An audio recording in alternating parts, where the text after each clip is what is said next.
اللهم صل على محمد وآل محمد. اعوذ باللہ من الشیطان اللعین الرجیم. بسم اللہ الرحمن الرحیم. رب اشرح لی صدری ویسر لی امری واحلل عقدۃ من لسانی یفقهوا قولی. ان اللہ وملائکتہ یصلون علی النبی یا ایھا الذین آمنوا صلوا علیہ وسلموا تسلیما. اللہم صل علی محمد.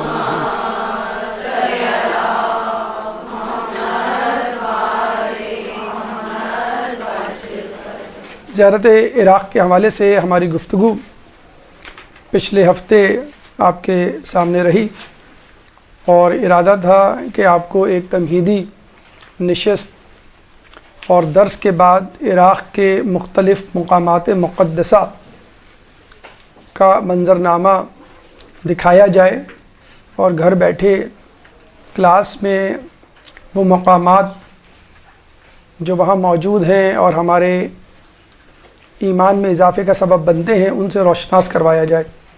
لیکن پہلا درس یعنی تمہیدی گفتگو تھوڑی سی طویل ہو گئی، چنانچہ اس درس کو بھی 2 حصوں میں تقسیم کرنا پڑا.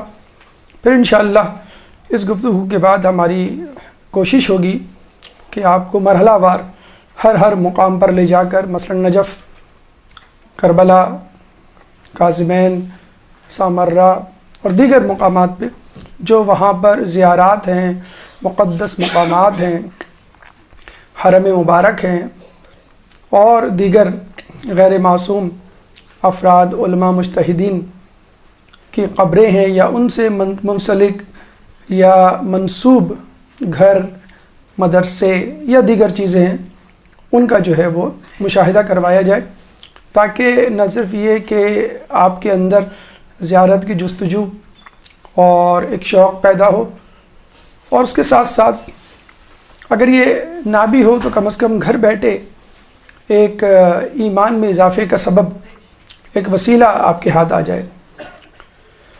پچھلی گفتگو میں ہم نے فضائل زیارت اور آداب زیارت کے حوالے سے گفتگو کی تھی.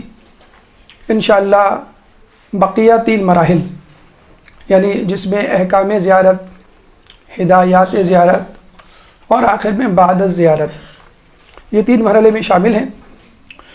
اور یہ تمام مراحل یعنی یہ جو 5 مراحل جس پر یہ تمہیدی گفتگو منحصر ہے، آپ کو اس لیے بتلائے جا رہے ہیں کہ ہر مقامات مقدسہ پہ جانے سے پہلے آپ جسمانی طور پہ، روحانی طور پہ، ذہنی طور پہ ہر طرح سے تیار ہو جائے، کیونکہ دنیاوی اعتبار سے، مادی اعتبار سے انسان کوشش کرتا ہے اور عموماً آپ کے آس پاس کے افراد آپ کو متوجہ کرتے ہیں، لیکن جو دیگر چیزیں ہیں، دیگر پہلو ہیں، ان پہ لوگ عموماً توجہ نہیں دیتے. تو کوشش ہماری یہی ہے کہ ان چیزوں پہ توجہ دی جائے جس سے آپ کی زیارت کا حق کما حق ادا ہو سکے اور وہ آپ کے ایمان میں اضافے کا سبب بن سکے. زیارت ایک سفر ہے. فقط سفر کے حوالے سے رسول فرماتے ہیں سافروا تسیحوا وترزقوا، کہ سفر کرو تاکہ صحت پاؤ اور رزق پاؤ. اس سے ملتی جلتی حدیث آپ نے ماہ مبارک رمضان میں سنی ہوگی، صوموا تسیحوا، روزہ رکھو صحت پاؤ. بظاہر یہاں پر ان 2 احادیث میں تضاد نظر آتا ہے، کیونکہ سفر میں روزے نہیں، سفر میں روزے نہیں رکھ سکتے آپ، اور جب آپ روزہ رکھیں گے تو سفر نہیں کریں گے، دونوں متضاد چیز ہیں. تو اگر ایک چیز سے کوئی فائدہ مل رہا ہے تو وہ فائدہ دوسری چیز سے جو اس کی ضد ہے اس سے نہیں ملے گا. روزے سے صحت مل رہی ہے تو روزے کی ضد، وہ حالات جس میں روزہ ساقط ہو جاتا ہے وہ نہیں ملنی چاہیے کیونکہ آپ روزہ نہیں رکھ رہے. لیکن ایک عجیب بات ہے کہ روزے میں بھی صحت مل رہی ہے اور سفر میں بھی صحت مل رہی ہے اور صحت کے ساتھ آپ کو رزق بھی مل رہا ہے.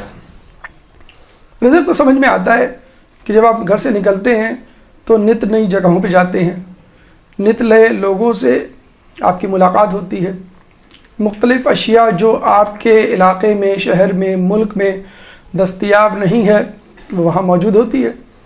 تو ایک ٹریڈنگ، ایک تجارت کا پہلو نکل آتا ہے، ذریعہ نکل آتا ہے. اور اپنے ملک کو چھوڑے بغیر آپ تجارت نہیں کر سکتے، یا دوسرے ملک کی آگاہی کے بغیر یا سفر کے بغیر یہ مشکل ہے، ناممکن ہے. صحت کیسے پائیں، یہ ایک عجیب بات ہے. تو دیکھیے، سفر اور صوم دونوں متضاد چیزیں نہیں، متشابہ چیزیں ہیں. کیوں کہ روزے میں آپ کو قوت برداشت کا مظاہرہ کرنا پڑتا ہے، اور سفر میں بھی قوت برداشت کا مظاہرہ کرنا پڑتا ہے. روزے میں بہت ساری چیزیں جو آپ کے خلاف مزاج ہوتی ہیں وہ آپ کرتے ہیں. مثلا ناشتہ آپ 9 بجے کرتے ہیں، لیکن آپ 4 بجے کھانا کھا رہے ہوتے ہیں، یعنی ناشتہ کر رہے ہوتے ہیں. دوپہر کے کھانے کی عادت ہوتی ہے 2 بجے، لیکن آپ نہیں کر رہے ہوتے. رات کا کھانا آپ 9 بجے کھاتے ہیں، آپ 7 بجے افطار کر رہے ہوتے ہیں. اس کے بعد بہت ساری چیزیں ہیں ماہ رمضان میں یا روزے کے درمیان، وہ آپ کے مزاج کے خلاف جاری ہوتی ہے، لیکن پھر بھی آپ کر رہے ہوتے ہیں. بس خلاف مزاج جانا یہ ایک اصول ہے، ایک کلیہ ہے، ایک قدر مشترک ہے جو ہمیں روزے میں اور سفر میں نظر آتا ہے. سفر میں بہت ساری ایسی چیزیں جو آپ کے مزاج کے خلاف ہیں وہ آپ کو فیس کرنی پڑتی ہیں. اور شاید دنیا میں بادشاہ ہی کیوں نہ ہو، جب وہ سفر پہ نکلتا ہے تو اس کو وہ تمام تر سہولیات نہیں ملتی جو اس کے گھر میں ہوتی ہیں. اپنی پسند کا کھانا اس کو نہیں ملتا، اپنی پسند کی چائے جو ہے وہ خاص ایک دودھ، ایک برانڈ ہوتا ہے جو آپ استعمال کرتے ہیں گھر میں، وہ نہیں ملتا. کھانا نہیں ملتا. اس کے علاوہ لوگ احباب جو آپ کے ساتھ ہوتے ہیں، گھر والے آپ کے مزاج کے ہوتے ہیں، یا کم از کم آپ ان کے مزاج کے سمجھے ہوئے ہوتے ہیں، وہ آپ کو نہیں ملتے. کب آپ کو سفر کرنا پڑ جائے، کب آپ کو پڑاؤ کرنا پڑ جائے، کتنی دیر آپ کو لگے ایڈجسٹ ہونے میں، جب آپ ایڈجسٹ لگے تو پھر کوچ کا وقت آ جائے، تو یہ تمام خلاف مزاج باتیں ہو رہی ہوتی ہیں اور وہ آپ کو برداشت کرنا پڑتا ہے. تو سفر آپ کو قوت برداشت سکھاتا ہے. جس طرح روزہ آپ کو قوت برداشت سکھاتا ہے، سفر آپ کو قوت برداشت سکھاتا ہے. اور اگر یہ سفر زیارت کا سفر ہو جائے تو نور علی نور بہترین سفر کہلائے گا. یعنی صحت اور رزق تو آپ کو ملے گا، لیکن اس کے ساتھ ساتھ ایمان بھی ملے گا، جو صحت اور رزق سے کہیں بڑھ کر ایک دولت ہے. جب آپ سفر زیارت کے لیے اپنے آپ کو تیار کرتے ہیں تو آپ کو سفر کے حوالے سے جو جسمانی صحت حاصل ہونی ہوتی ہے وہ ہوتی ہے، لیکن روحانی صحت بھی حاصل ہوتی ہے. روحانی صحت کیا ہے؟ آپ اپنے گناہوں کو دھو کے واپس پلٹتے ہیں. گناہ کیا ہے؟ روحانی بیماریاں ہیں. جسمانی بیماریاں ہوتی ہیں، ان کا علاج ہوتا ہے، اس سے صحت یابی ہوتی ہے. اس طرح روحانی بیماریاں ہوتی ہیں گناہوں کی صورت میں، ان سے آپ کو صحت یابی ملتی ہے. اسی طرح رزق دنیاوی اعتبار سے مال و دولت رزق ہے، لیکن جب آپ نکلتے ہیں تو آپ کے اندر جو حلم، جو صبر اور جو تعاون، ایثار، قربانی کی صفات پیدا ہوتی ہیں، یہ وہ کرنسی ہے، یہ وہ ڈالرز ہیں، یہ وہ روپیز ہیں، یہ وہ خزانہ ہے جو آپ واپس لے کے لوٹتے ہیں. مال و دولت لے کے نہیں لوٹتے، لیکن نیکیوں کا خزانہ لے کے واپس لوٹتے ہیں اپنے ملک. اللہم صلی علی محمد.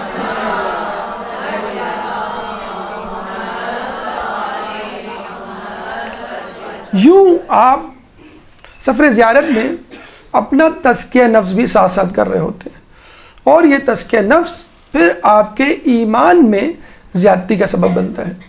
تو سفر زیارت میں سفر کے تمام فوائد شامل ہیں، اور اس کے ساتھ ساتھ آپ کو ایمان کی دولت بھی ملتی ہے. لیکن اس کے لیے ضروری ہے کہ انسان سفر زیارت میں جسمانی طور پہ، ذہنی طور پہ اور روحانی طور پہ تینوں طریقے سے تیار ہوں. اگر آپ کسی ایک طریقے سے بھی غیر موجود، غیر حاضر، ایبسنٹ ہوئے، تو آپ کو اس پہلو سے، اس شعبے سے، اس زاویے سے جو فائدہ حاصل ہونا ہوگا وہ نہیں ہوگا.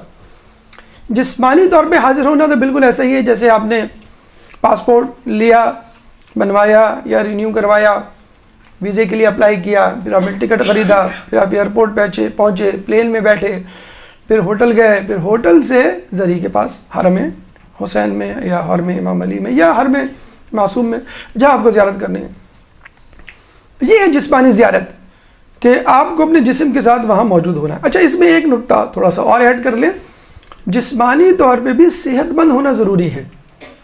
ٹھیک ہے، جیسے کھلاڑی ہے وہ جسمانی طور پہ کھیل کے میدان میں موجود ہے لیکن بیمار ہے، نزلہ زکام کھانسی کا شکار ہے.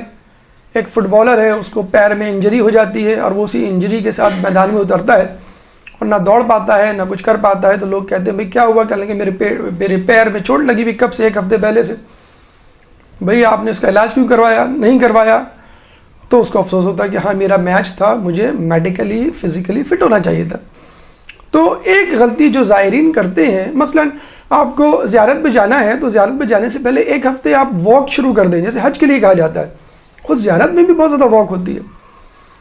1 ہفتے پہلے آپ کی نماز شب، آپ کی فجر اچھی ہونی چاہیے. 1 ہفتے پہلے آپ کو جو ہے نماز باجماعت، اگر آپ مرد ہیں تو نماز جماعت کی جو ہے وہ آپ اپنی عادت ڈلوائیں. 1 ہفتے پہلے اپنے آپ کو اگر عادت نہیں ڈلوا لیں تو ذہنی طور پہ اپنے آپ کو تیار کریں کہ یہ چیزیں مجھے وہاں نہیں ملیں گی.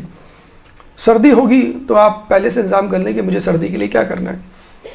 وہاں ہم نے دیکھا ہے کہ بہت سارے لوگ کیئرلیسلی، لاپرواہی، غفلت کی وجہ سے، مثلا کل آپ کو زیارت پہ جانا ہے، آپ کو کہا گیا بھائی فجر میں اتنے بجے اٹھ جائیے گا، یا آپ نہ اٹھ سکیں جو بھی ہے، آپ ناشتہ اتنے بجے کرنے ہوٹل کی لابی میں پہنچ جائیں اور ہم جو ہے وہ 7 بجے نکل جائیں گے. مثلا آپ نے یہ سن لیا اور آپ فزیکلی جسمانی طور پہ آپ وہاں موجود ہیں، لیکن کیا آپ نے رات کے 12 بجے، 1 بجے، 2 بجے، 3 بجے تک گپ شپ کی ہوٹل کی لابی میں بیٹھ گئے یا کمرے میں بیٹھ کے واٹس ایپ انٹرنیٹ یوز کرنے میں آپ نے اتنی دیر لگائی، 2-3 بج گئے اور صبح جو ہے آنکھیں سرخ آنکھوں کے ساتھ اٹھ رہے ہیں، نماز بھی گئی اور جب آپ وہاں پہنچے تو جو ہے وہ آپ نیند کی کمی کا شکار، تھکاوٹ کا. تو سفر کے شروع ہی میں آپ نے تھکن کو اپنا ساتھی بنا لیا. یہ آپ کو پہلے سے معلوم ہونا چاہیے تھا مجھے جسمانی طور پہ نہیں موجود ہونا ہے فقط، بلکہ جسمانی طور پہ فٹ ہو گئے. لوگ جو ہیں وہ رات کے 12 بجے یک سردی میں آئس کریم ڈھونڈ رہے ہوتے ہیں، رات کے 1 بجے جو ہے وہ کولڈ ڈرنک پینے کے لیے نکلے ہوتے ہیں. بھئی یہاں پہ فلاں کوک نہیں ملتی، فلاں پیپسی نہیں ملتی، فلاں برانڈ نہیں ملتا. تو یہ سب عادتیں آپ کو چھوڑنی ہیں، کیونکہ آپ کو صرف جسمانی طور پہ نہیں، جسمانی طور پہ بہت اچھی، جیسے ہم کہتے ہیں بھئی آپ کا ایگزام ہے کل، تو امی ابو کیا کہتے ہیں، ٹیچر کیا کہتے ہیں، بھئی بہت اچھی نیند لیے گا، اچھا ناشتہ کیجیے گا، یہ نہیں ہوگا ناشتے کے بغیر آپ چلے جائیں، بہت زیادہ بھی نہیں کیجیے گا، لائٹ ناشتہ کیجیے گا. تو یہ جو احتیاطیں ہیں جب آپ امتحان کے لیے روا رکھتے ہیں تو آپ زیارت کو کیوں نہیں اتنی اہمیت دیتے؟ اس کا مطلب ہے ہمارے ذہن میں زیارت کی اہمیت امتحان سے بھی کم ہے. تو زیارت کے لیے فزیکلی پریزنٹ ضروری نہیں ہے، فزیکلی فٹ ہونا بھی آپ کے لیے ضروری ہے. دوسری چیز، ذہنی طور پہ آپ موجود ہوں. آپ زری کے سامنے بیٹھے ہوئے ہوٹل کے بارے میں سوچ رہے ہیں، آپ حرم میں بیٹھے ہوئے اور گھر کی یاد ستا رہی ہے آپ کو، آپ جو ہے زیارت پڑھ رہے ہیں اور جو ہے آپ ادھر ادھر دیکھ رہے ہیں. اکثر لوگ جو کتابیں ہی لے کے نہیں آتے، دوسروں کی کتابیں میں وہ جھانک کے دیکھ رہے ہوتے ہیں. نہیں بھی دیکھ رہے تو کوئی بات نہیں، مولانا صاحب پڑھ رہے ہیں. اور جب قیامت میں مولانا صاحب آپ کے حصے کی جنت لے کے جا رہے ہوں گے تو آپ کہیں گے کہاں جا رہے ہیں، میں نے آپ کے حصے کی زیارت پڑھی تھی. تو یہ جو کیئرلیسنس ہے ذہنی طور پہ جیسے فزیکلی تو ہم نے آپ کو بتا دیا کہ آپ کو فٹ ہونا ہے، اچھی نیند ہو، اچھا کھانا ہو اور پرسکون انداز سے پورے اچھے، جیسے اگر سردی ہے تو سردی والے کپڑے پہن کے آپ نکلیں بالکل پوری احتیاط کے ساتھ تاکہ آپ کا سفر اچھا گزرے. اگر فرض کر لیں آپ سویٹر پہن کے نہیں نکلے، فرض کر لیں آپ جو ہے وہ ناشتہ کر کے نہیں نکلے اور آپ کے چائے نہ پینے کی وجہ سے سر میں درد ہو رہا ہے یا آپ نے نیند پوری نہیں کی، وہاں بہت شوق ہے، صرف کراچی والوں کو سوری ٹو سے میں نے دیکھا ہے اور پاکستانیوں کو رات گئے تک گپ شپ لگاتے ہیں، ورنہ کسی قوم کو نہیں دیکھا میں نے وہاں پر. اگر ہے بھی تو چلے ٹھیک ہے، آپ نے ایک ٹائم ٹیبل سیٹ کیا ہوا ہے. مطلب افسوس کے ساتھ کہنا پڑتا ہے جس طرح ہم اپنے روٹین میں ٹائم ٹیبل ہمارا سیٹ ہوتا نہیں، بغیر ٹائم ٹیبل کے ہم زندگی گزار رہے ہیں. کب سونا ہے؟ 12 بجے، پتہ چلا کہ آپ 2 بجے تک جاگ رہے ہیں. کیوں بھائی؟ آپ 12 بجے بس وہ فون آ گیا تھا، ٹی وی، یہ وہ تمام چیزیں، گپ شپ وغیرہ میں. امام کے پاس جا رہے ہیں 12 دن فرض کر لیں، اگر 2 ممالک ہیں فرض کر لیں 20 دن یا لمبا ٹور ہے تو وہ 20 دن کا ایک ایک لمحہ جو ہے وہ آپ کو یوز کرنا ہے. دیکھیں آپ کے پاس انٹرنیٹ موجود ہے، انٹرنیٹ والا آپ کو یہ کہے کہ 1 گھنٹے میں آپ کو سروس نہیں دوں گا، آپ کتنے فون کھڑکاتے ہیں؟ 1 گھنٹہ سروس تو دور کی بات، آپ کا انٹرنیٹ سلو ہو جائے تو آپ کو کتنا غصہ آتا ہے بھائی انٹرنیٹ کیوں سلو ہو گیا، میرا پیکیج تو یہ والا ہے اور آپ جو ہے وہ مجھے لوور پیکیج والی اسپیڈ دے رہے ہیں، کتنا غصہ کرتے ہیں. تو آپ زیارت کے لیے جا رہے ہیں, آپ نے پوری پیمنٹ کی ہے, آپ پورا وقت وہاں لگا رہے ہیں, یعنی 12 دن فرض کر لیں, 12 دن کی آپ نے چھٹی لی ہے, 12 دن آپ گھر سے دور ہیں, اور آپ وہ کوالٹی نہیں دے رہے زیارت کو, تو امام کو غصہ آئے گا کہ نہیں آئے گا کہ بھئی تم زیارت کے لیے آئے ہو, 12 دن کے لیے آئے ہو, 12 دن سے دنیا سے دور ہو, لیکن وہ کوالٹی تم کیوں نہیں دے رہے, تم ذہنی طور پہ میرے ساتھ موجود کیوں نہیں ہو. تو جب آپ انٹرنیٹ والے کو سنا سکتے ہیں تو امام بھی آپ کے سامنے آپ کے لیے غصہ ہو سکتے ہیں. بہترین طریقہ ذہنی طور پہ آمادہ ہونے کا, جتنے بھی آداب کتابوں میں موجود ہیں ان کو 1 by 1 step by step follow کریں. لوگ اکثر یہ کہتے ہیں کہ بھئی کیا بچوں والے آداب ہیں, اس طرح جاؤ, یہ کپڑے پہنو, خوشبو لگاؤ, یا جو ہے یہ اذن دخول پڑھو, یہ کرو وہ کرو. اور کچھ لوگ تو کیا کرتے ہیں, ایک مرتبہ آپ نے زیارت کے تمام اعمال کیے, اس کے بعد تو ان کو بس سوہان روح لگتا ہے, پہاڑ لگتا ہے, اب دوبارہ سے اعمال, کل تو کیے تھے, ارے کل آپ نے کھانا کھایا تھا, کل جو ہے وہ آپ نے دوستوں کے ساتھ گپ شپ بھی کی تھی, کل آپ نے انٹرنیٹ بھی یوز کیا تھا, کل بہت ساری چیزیں کی تھیں, آج دوبارہ کر رہے ہیں آپ. تو زیارت میں اگر وہ تمام چیزیں دوبارہ کر لیں تو کیا حرج ہے. زیارت کی کتاب جو کاروان والے دیں, پرسنل کتاب آپ کے پاس ہونی چاہیے, بالکل ایسے جیسے آپ کا بٹوا, آپ کا پرس, آپ کا پین, آپ کے گلاسز آپ کے ساتھ ہوتے ہیں, آپ کی وہ کتاب آپ کے پاس, کارواں والوں کی کتاب اسپیشلی آپ کے پاس ہونی چاہیے. باقی کتابیں آپ کے پاس ہوں یا نہ ہوں, ٹیبلیٹ میں ڈاؤن لوڈ کریں یا نہ کریں, زیارت والی کتاب, کیونکہ زیارت والی کتاب آپ جب لے کے جاتے ہیں تو مولانا صاحب وہاں پہ پڑھ رہے ہوتے ہیں یا آپ خود بھی پڑھ رہے ہوتے ہیں, تو وہ اسٹیپ بائی اسٹیپ جو پڑھ رہے ہوتے ہیں, جو جماعت والا انداز ہوتا ہے وہ بہت خوبصورت ہوتا ہے, وہ ایک روحانیت پیدا کرتا ہے آپ کے اندر. اور اس میں ایرانی قوم کا جواب نہیں, ہم لوگ بہت پیچھے ہیں, مطلب شاید 10% بھی با جماعت زیارت کا حق ہم ان کی طرح نہیں ادا کرتے. 10% ہوں گے یقین کریں جو ان کے یہاں وہ ہوتا ہے. ہم نے دیکھا ہے کہ جب زیارت کے لیے اترتے ہیں ہم لپک رہے ہوتے ہیں ہوٹل جانے کے لیے, ہم فوراً جو ہے وہ پوچھ رہے ہوتے ہیں بھئی وہ کمرے میں کموڈ ہے کہ نہیں ہے, ہم جو وہ پوچھ رہے ہوتے ہیں کہ بھئی جو یہاں پہ وائی فائی کے سگنلز, کسی کو فکر نہیں ہوتی قبلہ کس طرف ہے. وہ کمرے میں ایک ہوٹل ہے, وہ غلطی سے اس کے کموڈ جو ہیں وہ قبلے کی طرف بنا دیے گئے, اور فلور بھی اس کا ایک ہی فلور پہ اتفاقاً ایسا ہوا ہے, تو کسی کو فکر نہیں ہوتی. یعنی بہت کم لوگ ایسے ہیں جو متوجہ ہوتے ہیں, ہاں وائی فائی کے سگنل نہیں آئے تو فوراً آ کے ایک فلور سے 4 لوگ نیچے اتر کے آ کے ریسیپشن والے کو برا بھلا کہہ رہے ہوتے ہیں کہ بھائی وائی فائی کے سگنلز نہیں آ رہے. تو آپ جس چیز کی فکر کریں گے تو آپ کو وہی چیز پرووائڈ کی جائے گی, اور جس چیز کی فکر نہیں کریں گے وہ چیز پرووائڈ نہیں کی جائے گی. قافلے والے ہوں یا ہوٹل والا ہو یا کوئی اور ہو, وہ وہی چیزیں دے گا جس کی آپ کو فکر ہے. ذہنی طور پہ آمادگی کا بہترین طریقہ یہ ہے کہ آپ تمام آداب پروٹوکول کو فالو کریں. جیسے آپ شادی بیاہ میں جاتے ہیں نا, تو کیا ڈریسنگ کا خیال رکھتے ہیں, کتنی چیزوں کا خیال رکھتے ہیں. جب آپ کے یہاں گھر میں خود شادی ہو تو آپ آس پاس کتنا بار بار طاہرانہ نگاہ دوڑاتے ہیں, کسی چیز کی کمی تو نہیں رہ گئی. زیارت کی کتاب عموماً ہمارے یہاں تو ترجمے والی ہوتی ہے, تو وہ ترجمے والی اپنے ساتھ رکھیں اور کوشش کریں کہ ترجمے کے ساتھ پڑھیں. ہوٹل میں ایک مرتبہ ترجمہ پڑھ کے چلے جائیں, ٹھیک, بار بار کہ اس کا متن آپ کو یاد ہو جائے, اس کا مفہوم آپ کے ذہن میں حفظ ہو جائے, ازبر ہو جائے, اور جب وہاں پڑھیں گے تو پھر آپ کی ایک ذہنی آمادگی ہوگی, آپ مکمل طور پہ متوجہ ہوں گے. تو جسمانی موجودگی کے ساتھ ذہنی موجودگی بہت ضروری ہے. لمحے بھر کے لیے بھی خیال نہیں آنا چاہیے آپ کو گھر کا, لمحے بھر کے لیے بھی خیال نہیں آنا چاہیے آپ کو ہوٹل کا, لمحے بھر کے لیے بھی خیال نہیں آنا چاہیے بہت دیر ہو گئی. اتنا مگن ہوں آپ امام کے ساتھ, زیارت کے ساتھ, آداب کے ساتھ, اعمال کے ساتھ. اس کے بعد روحانی طور پہ یہ ایک بڑا ایشو ہے کہ ہمیں جسمانی طور پہ سمجھ میں آ جاتا ہے کہ you have to be there physically, ٹھیک ہے. پھر یہ بھی سمجھ میں آ جاتا ہے کہ بھئی ہمیں ذرا فٹ ہو کے جانا ہے, فزیکلی بالکل فٹ ہو کے جانا ہے, کمفرٹیبل, بہت اچھا ناشتہ, بہت اچھی نیند, اور کوئی فکر ہمیں پیچھے نہیں چھوڑنی. جتنی دیر میں آپ جائیں گے کچھ نہ کچھ بھول جائیں گے, کبھی موبائل بھول جائیں گے, کبھی جو ہے پرس بھول جائیں گے, کبھی پیسے بھول جائیں گے, اور پھر راستے بھر جو اپنے ساتھ والے شخص کو, اپنے ساتھی کو آپ پریشان کر رہے ہوں گے. تمام تیاری کے ساتھ جائیں. ذہنی طور پہ میں نے کہا کتاب آپ کے ساتھ ہو, اگر کتاب نہ بھی ساتھ ہو تو وہاں پہ مفاتی موجود ہوتی ہے, قرآن موجود ہوتا ہے, جتنا وقت وہاں پہ رہیں یہ کتابیں آپ اویلیبل ہیں, پڑھ لیں. کتاب لے جانے کی ممانعت نہیں ہوتی, موبائل لے جانے کی ممانعت ہوتی ہے, 40 میں نہیں ہوتی. اگر آپ چاہتے ہیں موبائل لے کے اندر جائیں تو 40 پہ آپ جا سکتے ہیں, لیکن 40 پہ اندر جانا ہی بڑا مشکل کام ہوتا ہے. روحانی طور پہ آپ کس طرح اپنے آپ کو تیار کریں, یہ بھی ایک بہت بڑا ایشو ہے. اس کا بہترین طریقہ یہ ہے کہ جب بھی آپ زیارت پہ جائیں مکمل معلومات کے ساتھ جائیں. یہ ایک ایسا پہلو ہے جو مومن اور مومنات, مومنین اور مومنات دونوں جو ہیں وہ اگنور کرتے ہیں. یعنی ان کو چاہیے کہ کتاب کی دکان پہ چلے جائیں. آپ نے کتنے پیسے خرچ کیے, 80,000, لاکھ, 1.5 لاکھ. آپ 500 روپے کی کتابیں نہیں خرید سکتے، 1000 روپے کی کتابیں نہیں خرید سکتے، جو آپ کو بتا رہی ہیں کہ آپ کی زیارت قبول کیسے ہوگی۔ کتاب کی دکان پہ جائیں، جتنی کتابیں ملیں آپ لے لیں، 80,000 کے مقابلے میں، لاکھ 1.5 لاکھ کے مقابلے میں 1000-2000 کتابیں کوئی مشکل ہے کیا؟ آپ اتنے جوڑے، 6 جوڑے، 10 جوڑے جو ہے وہ آپ لے کے جا رہے ہیں، آپ جو ہے ½ کلو اور 2 کلو کی کتابیں اپنے سوٹ کیس میں نہیں ڈال سکتے۔ انڈر ایسٹیمیٹ کرنا، اگنور کرنا اور غفلت کا مظاہرہ کرنا۔ آپ جب بھی جس جگہ، جس مقام کی، جس شخصیت کی زیارت کے لیے جائیں، اس کی معلومات ہونی چاہیے۔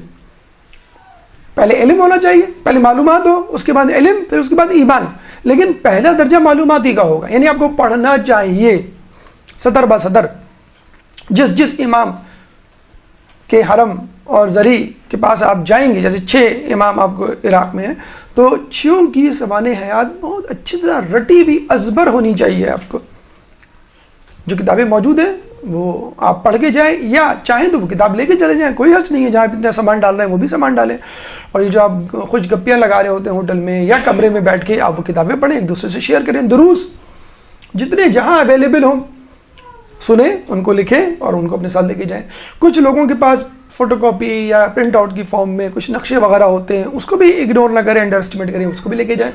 بہت افسوس کے ساتھ کہنا پڑتا ہے کہ ہمارے دیگر جو ممالک ہیں، جیسے عراق ہے، ایران ہے، حتیٰ کہ ویسٹرن کنٹریز میں ان کتابوں کے ترجمے ہو رہے ہیں۔ ابھی یہ کتاب آئے گی انشاءاللہ، میں اس کا آپ کو تذکرہ کروں گا، عراق کی زیارات کے حوالے سے، رہنمائے مصور، وہ پوری البم ہے، لیکن ہم نے بہت کوشش کی، وہ کتاب اردو میں نہیں ملی، عربی میں تھی اور فارسی میں تھی۔ خیر وہ ہم نے فارسی والی کتاب خریدی، یقین کریں لاجواب کتاب، بہترین کتاب ہے۔ یعنی اگر اس کتاب میں موجود زیارات کے پیچھے پڑ جائیں آپ کہ مجھے ہر جگہ جانا ہے، تو قافلے والے آپ کا ہاتھ، آپ کے سامنے ہاتھ جوڑ لیں گے کہ بھائی آپ بتائیے گا، یا آپ نے اتنی زیارت بتا دی ہے کہ یہ تو ہمیں بھی نہیں معلوم ہے، ہم جو 20 سال سے یہاں پہ آ رہے ہیں، وہ اتنی زیارت ماشاءاللہ اس میں لکھی ہوئی ہیں۔ اور ٹھیک ہے، اگر زیارات فرض کر لیں مدائن میں ہے، بغداد میں ہے، تو قافلے وہ آپ کو اسٹریٹ منع کر سکتے ہیں، اور یہ بھی حماقت ہے، آپ زبردستی جو ہے وہ ان پہ مسلط ہو جائیں کہ بھئی مجھے وہ نواب اربا کی زیارت کرواؤ جو بغداد میں، اور بغداد کے حالات، کازمین بھی آپ جاتے ہیں ڈرتے ڈرتے، ایک دن کا جو ہے وہاں پہ اسٹے ہوتا ہے، کچھ لوگ ایک دن بھی نہیں ٹھہراتے۔ لیکن جو زیارات بالکل اطراف میں ہیں اور جن کے لیے ہم اندھے بنے ہوئے ہیں، بڑا افسوس کے ساتھ کہنا، کازمین میں سید رضی، سید مرتضیٰ علم الہدا، دونوں بھائیوں کے جو ہیں وہ مقبرے، قبر مبارک بالکل پاس ہے، بلکہ جو اگر آپ مین گیٹ سے گزریں تو پہلے الٹے ہاتھ پہ سید رضی کا اور پھر سیدھے ہاتھ پہ سید مرتضیٰ کا، آپ کو رکنا بھی نہیں پڑے گا سید مرتضیٰ کے مقبرے پہ، ان کے قبر مبارک پہ، بس آپ سیدھی گردن کر لیں، آپ کو نظر آ جائے گا۔ جالی باہر لگا دی انہوں نے، لوگ ہاتھ پکڑ کے جو ہے وہ زیارت کر رہے ہوتے ہیں، جو ان پہ جو ہے وہ درود بھیج رہے ہوتے ہیں، یا پھر ان کو جو ہے وہ دعائیں دے رہے ہوتے ہیں۔ تو اتنے بڑے بڑے علم والے ہیں۔ شیخ مفید کی خبر کیا ڈھونڈنا مشکل ہے، آپ کازمین جاتے ہیں، آپ کے سامنے موجود ہے شیخ مفید جو ان دونوں کے استاد تھے، اور آپ جو ہے وہ مقدس ارطبیلی کی خبر ڈھونڈنا کوئی مشکل کام ہے؟ کوئی مشکل کام نہیں، مولا علی کے حرم میں جائیں، سیدھے ہاتھ پہ موجود ہے وہ۔ ان کی بات نہیں کر رہا میں، جو بالکل حرم سے باہر ہیں، دور ہیں، اور پھر ان کو ڈھونڈیں اور پھر ان کی قبروں کے پاس جائیں، لیکن کم از کم جو بالکل رستے میں ہے آپ کے آس پاس، سیدھے ہاتھ پہ، الٹے ہاتھ پہ، کم از کم ان کو تو ذہن میں رکھ لیں۔ تو اگر وہ نام لکھ کے جائیں، نوٹ کرتے ہوئے جائیں کہ بھئی یہ چیزیں مجھے، یہ افراد ہیں جن کی خبریں مجھے، آپ نجف کے دروازے سے نکلیں گے، مولا کے حرم سے جیسے ہی نکلیں گے، سامنے سوق الحویش ہے، سوق الحویش میں امام خمینی کا گھر جہاں وہ رہا کرتے تھے، سوق الحویش میں عبدالحسین امینی کی قبر مبارک جہاں پہ وہ دفن ہے وہ موجود ہے، سید مرتضیٰ علم الہدا کی لائبریری وہ موجود ہے۔ تو بالکل ایٹ اے گلانس یا ایٹ سٹونز تھرو بالکل 2 قدم پر ہے، لیکن لوگ جو ہے وہ غفلت کی وجہ سے نہیں جاتے۔ تو پہلے سے کتاب لے کے خرید لیں، رکھ لیں۔ یہ جو کتاب میں بتا رہا ہوں ابھی انشاءاللہ اس کا آگے تذکرہ آ گیا، سید محمد علوی کی ہے، لیکن فارسی میں ہے۔ اگر ویسے مشورہ تو یہ کہ فارسی میں ملے تو لکھ لیں، کچھ نہ کچھ سمجھ میں آ جائے گی آپ کو، اس بہانے فارسی کی تھوڑی سی آپ کو تجسس اور شوق پیدا ہو جائے گا۔ اور البم نما کتاب ہے وہ، تو سمجھنا اتنا مشکل کام نہیں ہے، تو البم میں تصویریں بھی ساتھ ساتھ آپ کی چلیں گی، آپ کو پتہ چل جائے گا۔ پوری جانکاری، پوری معلومات، پورا علم لے کے جائیں گے تو آپ کو شوق پیدا ہوگا۔ جیسے ایک گاؤں دیہات سے آ جائے کراچی کوئی، ٹھیک ہے، قاضی اعظم کا مزار دیکھ لیا اور کلفٹن چلا گیا، پھر چلا گیا وہ واپس کہ ہمیں 2 ہی معلوم تھے۔ ارے بھائی تم ذرا معلومات کر کے جاتے، یا کم از کم مقامی آدمی کو پکڑ لیتے، اس سے پوچھ لیتے، تو وہ تمہیں پورا کراچی گھماتا۔ تو ہمارا بھی حال وہی ہے، جو لگی بندی زیارت ہیں، اور کاروان والے بھی خوش ہوتے ہیں کہ بھی ہمیں تنگ کرنے والے لوگ نہیں ملے، بس جو ہم زیارت کروا رہے ہیں بس وہ کر رہے ہیں خاموشی سے. پہلے سے مینٹلی تیار ہو کے جائیں. تھوڑی سی توجہ آپ بھی اگر قافلے والوں کو دلا دیں کہ بھائی اس میں کوئی خرچہ نہیں آئے گا, اس میں اضافی بس نہیں کرنی پڑے گی, یہ آتے جاتے دائیں طرف بائیں طرف یہ زیارتیں موجود ہیں. ائمہ کی زیارت واقعی ایک بہت بڑا کام ہے, معصوم کی زیارت ہے, لیکن جن لوگوں نے ہمیں معصوم سے متعارف کروایا پہلے تو آپ ان کا شکریہ ادا کریں. شکریہ کہ آپ نے جو ہے سید رضی کی زیارت کیا ہمیں مولا علی سے پہلے نہیں کرنی چاہیے, کہ آپ کا شکریہ آپ نے مولا کے اقوال جو ہے وہ ہم تک پہنچائے. سید مرتضیٰ کی زیارت, شیخ مفید کی زیارت, تو ان کی زیارت بہت ضروری ہے تاکہ آپ ان کا شکریہ ادا کر سکیں, اور جب ان کا شکریہ ادا کر سکیں گے, ان کے احسان کو جو ہے آپ مان سکیں گے, پھر مولا کے بھی احسان کو مان سکیں گے. اللہم صلی اللہ علیہ.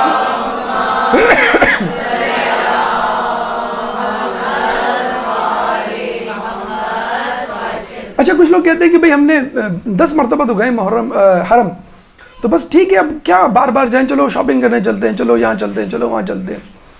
اچھا یہ میں بتا دوں کہ اس وقت جو ہے وہ شاید 2-4 سال میں ہم انشاءاللہ دیکھ سکیں گے, اور ہمارے بچے تو بہت انجوائے کریں گے. بڑی انٹرسٹنگ چیزیں بھی وجود میں آ رہی ہیں. کربلا میں ایک عجائب گھر بنا ہے, مومی عجائب گھر, جس طرح لندن میں ہوتا ہے. تو مومی عجائب گھر میں رسول اللہ کے زمانے کے کردار دکھائے گئے. مثلا ثقیفہ دکھایا گیا ہے.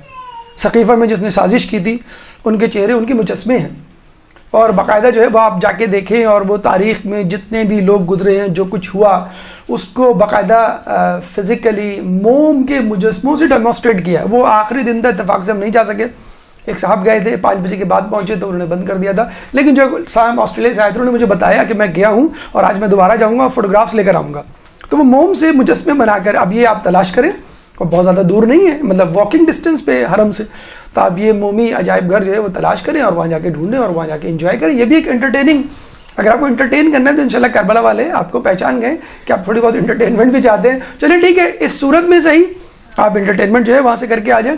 روحانیت کیسے پیدا کریں, اور لوگوں کے لیے ایک بڑا دلچسپ سوال ہوتا ہے, بڑا ہی اہم سوال ہوتا ہے.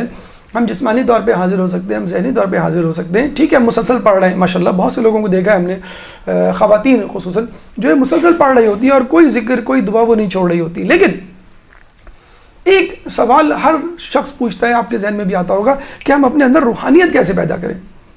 مطلب جو ہم کہتے ہیں نا کہ جسمانی سمجھ میں آ گیا, ذہنی طور پہ سمجھ میں آ گیا, مینٹلی پریزنٹ ہے. روحانیت, دیکھیں روحانیت پیدا کرنے کا ویسے تو یہ روحانیت یکدم نہیں پیدا ہوتی ہے, عموماً اس میں ٹائم لگتا ہے. لیکن ایک بہترین طریقہ فرض کر لیں, آپ خدا نخواستہ گناہ گار ہیں, بہت زیادہ گناہ گار ہیں, اور بہت ہی جسے کہتے ہیں کہ 180 ڈگری پہ چل رہے تھے, کربلا آئے, جف آئے, تو بالکل آپ بدل گئے, بدلنا چاہتے ہیں, ٹھیک ہے. اب آپ وہاں پہنچ گئے, وہاں پہنچنے کی آپ کہہ رہے ہیں کہ اب مجھے 10-12 دن میں اپنے آپ کو بدلنا ہے, ٹھیک ہے, میں اب تک ایسا نہیں تھا یا نہیں تھی, لیکن اب مجھے کوئی طریقہ بتا دیجئے فوری طور پہ کہ اب میں 10-12 دن کے بعد جاؤں تو بس بدل چکا ہوں, میں تیار ہوں مینٹلی. جتنا پہاڑ کھودنا پڑے گا, جتنے کنویں کھودنے پڑیں گے, دودھ کی نہریں نکالنی پڑیں گی, کچھ بھی کرنا پڑے گا, میں تیار ہوں. ٹھیک ہے, بہت سمپل سا طریقہ ہے.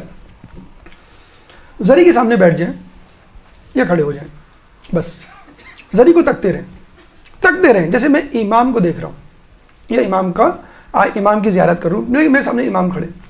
اس کے بعد جس طرح آپ اپنے کلوز فرینڈ سے دل کھول کے باتیں کرتے ہیں, وہ باتیں جو آپ اپنی امی ابو کو نہیں بتاتے, آپ ان کو بتاتے, تو دل کھول سے امام سے بات کریں.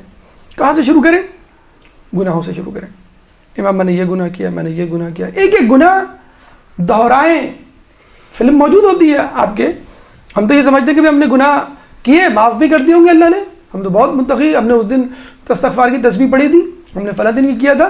موسیٰ علیہ السلام ایک دفعہ جا رہے تھے, ایک شخص سجدے میں تھا اور بہت گریا کر کے رو کے دعائیں مانگ رہا تھا. موسیٰ علیہ السلام نے اللہ سے کہا کہ اللہ اس کا گناہ معاف کر دے. موسیٰ علیہ السلام وہاں سے گئے, شام کو واپس آئے, پھر اسی طرح سجدے میں. تو موسیٰ علیہ السلام نے کہا, اے اللہ, صبح سے لے کے شام تک یہ سجدے میں, تو نے اب تک اس کا گناہ نہیں معاف کیا. تو اللہ نے ہاتف غیبی سے آواز دی کہ موسیٰ, اگر یہ قیامت تک اسی حالت میں اپنی ناک رگڑتا رہے تو میں اس کا گناہ نہیں معاف کروں گا, چاہیے کتنے استغفار کر لے. موسیٰ علیہ السلام نے کہا کیوں؟ اللہ نے فرمایا کیونکہ اس کے دل میں اب تک اس گناہ کی لذت موجود ہے. اعوذ باللہ, خدا نخواستہ یہ کیس ہمارے ساتھ تو نہیں, گناہ ہم نے بھی کیے, کیا اس کی لذت موجود ہے؟ ایک لمحے کے لیے اس گناہ کو اپنے ذہن میں لائیے اور محسوس کیجئے آپ کو شدید غصہ آتا ہے, نفرت ہوتی ہے اپنے آپ سے, منہ نوچنے لینے کا جی چاہتا ہے, تو سمجھ جائیے کہ گناہ معاف ہو گیا. لیکن آنکھ بند کر کے اس گناہ کو یاد کر کے آپ کے لبوں میں مسکراہٹ آتی ہے, کیا دن تھے, ہم ایسے تھے, ہم ویسے تھے. جیسے گھر میں بات چلتی ہے نا, ارے تمہارے ابو تو بڑے ڈسکو تھے اور وہ فلاں کے شادی میں جو ہے وہ ناچا کرتے تھے اور فلاں گلوکار ان کو نعوذ باللہ, اور وہ بھی بڑے مسکرا کے ہاں بیٹا. یہ لذت ہے جو ابھی تک آپ کے ساتھ چلی آ رہی ہے, جوانی میں بڑھاپے میں یہ ساتھ ساتھ چل رہی ہے, خبر میں نہ خدا نہ خاصہ چلی جائے. تو اگر یہ لذت موجود ہے تو گناہ نہیں. اور ویسے بھی امام کو بتلانے میں کیا حرج ہے. آپ ڈاکٹر کے پاس جاتے ہیں, بہت ساری باتیں آپ اپنے گھر والوں سے نہیں کر رہے ہوتے, ٹھیک ہے, لیکن ڈاکٹر کے پاس جا کر ادھر ادھر دیکھنے کے بعد آپ تمام حال دل سنا دیتے. کیوں؟ کیونکہ آپ کو اپنی بیماری عزیز ہے. اگر میں ڈاکٹر سے جھوٹ بولوں گا, چھپاؤں گا, تو میرا علاج کون کرے گا؟ ڈاکٹر سے آپ سارا حال دل کہہ دیتے ہیں, آپ امام سے حال دل نہیں کہہ رہے. ایک ایک گناہ ون بائی ون یاد کر کے جائیں کہ یہ گناہ جن کے بارے میں مجھے شک ہے کہ یہ نہیں معاف ہوئے ہوں گے.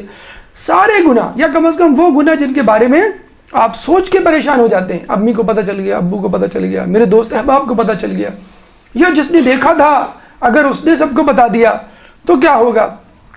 امام سے کہ امام یہ میں نے گناہ کیا تھا, آپ کے سامنے اقرار کرتا ہوں, لیکن خدا کے لیے آپ جو ہے قیامت میں لوگوں کے سامنے شرمندہ مت کروائیے گا, میرا ایک گناہ بخشوا دیں. ایک گناہ جب ختم ہو جائے تو اپنی بری عادتیں ذہن میں لائیں. امام سونے کی بہت عادت ہے, آج بھی بڑی مشکل سے میں آیا ہوں. امام کھانے پینے کی بڑی عادت ہے, چائے کی غلط لت لگی ہوئی ہے مجھے, چائے اپنے مزاج کی نہ ملے, جتنے چمچے چینی پیتا ہوں, جو برانڈ دودھ کا پیتا ہوں, جو برانڈ پتی میں یوز کرتا ہوں وہ نہ ملے, تو یہ تکلفات میری زندگی سے اٹھا دے.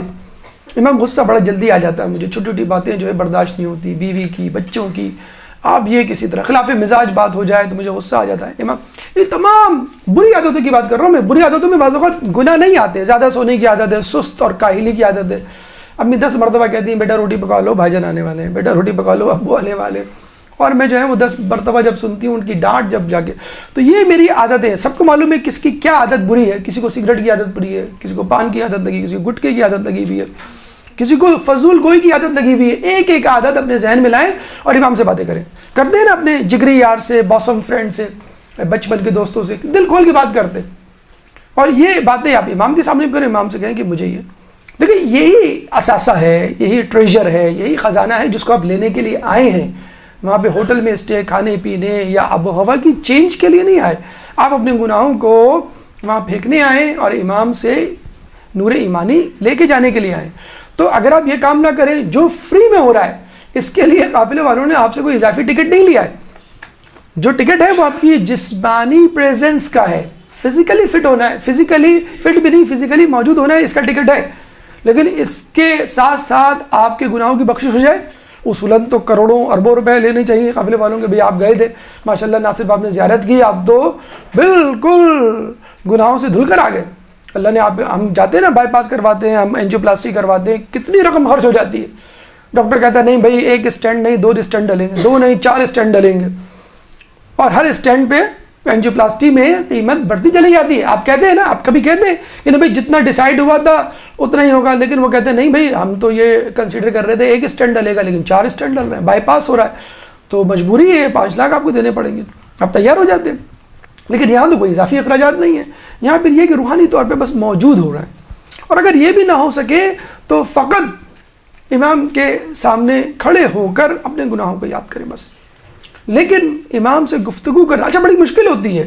پہلے شروع میں ہمیں جب کسی نے مشورہ دیا تھا بڑا عجیب آکورڈ لگ رہا تھا کہ ہم کھڑے ہوئے باتیں کر رہے ہیں, کوئی آئے گا کیا کہے گا کہ آپ منہ میں بڑبڑا رہے ہو. لیکن آپ ہوتا ہے آپ کے ساتھ بھی ہوگا کہ آپ تھک جاتے ہیں اعمال سے, نمازوں سے, قرآن سے, اذکار سے, بیٹھ جائیں اور بس زری کو دیکھتے رہیں جیسے میں امام کے سامنے ہوں. امام پہ ہونے والے مظالم کو یاد کر لیں کم از کم, ان کو پرسہ دے دیں, ان کے ساتھ جو کچھ ہوا اس کے بارے میں کہیں کہ ہم آپ کے غم میں شریک ہیں, اگر ہم کربلا میں ہوتے تو ہم بھی آپ کا ساتھ دیتے. پرسہ سب سے پہلے دینا چاہیے, اس کے بعد اپنا حال دل یعنی اپنے مسائل, اور مسائل میں بھی مقدم رکھیں اپنی روحانی بیماریوں کو, اس کے بعد آپ کی جسمانی بیماریاں آتی ہیں, پھر آپ کی جو ہے دنیاوی حال احوال آتے ہیں. اس کے بعد تیسرا مرحلہ جو ہمیں آج انشاءاللہ شروع کرنا ہے وہ ہے احکام زیارت. احکام زیارت میں آپ کو فقہی مسائل کی تفصیل نہیں بتانی ہے، صرف متوجہ کرنا ہے. تفصیل آپ کتابوں سے اور فقہ کے استاد سے جو ہے سیکھ سکتے ہیں. احکام زیارت میں جو عموماً چیز آپ کو سب سے پہلے ٹکراتی ہے وہ خود زیارت سے متعلق ہے. زیارت سے متعلق جو کتابوں میں وارد ہوا ہے کہ ہر معصوم کی جو ہے ایک خاص دن ہے زیارت کا، وہ مخصوص ہے. مثلا شنبہ یا ہفتے کا دن رسول اللہ کی زیارت سے منسوب ہے.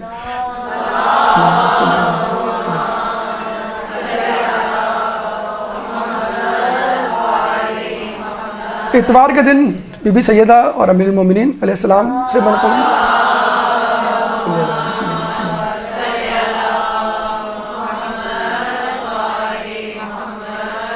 پیر کا دن جناب حسنین سے امام حسن علیہ السلام اور امام حسین علیہ السلام سے منسوب ہے.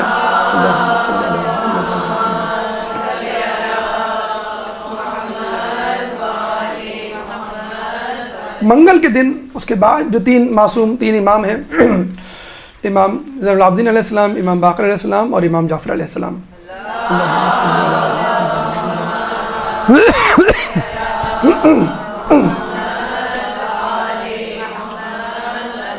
بدھ کا دن یعنی چہارشنبہ، اتفاق سے چہارشنبہ 4 ائمہ کی زیارت سے جو ہے وہ منسوب ہے. امام موسیٰ کاظم علیہ السلام، امام علی رضا علیہ السلام، امام تقی علیہ السلام اور امام نقی علیہ السلام.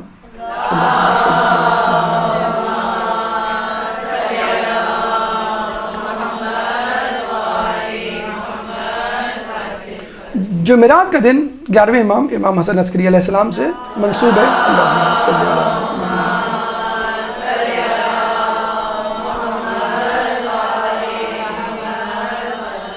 اور جمعے کا دن امام مہدی امام زمانہ علیہ السلام سے منسوب ہے.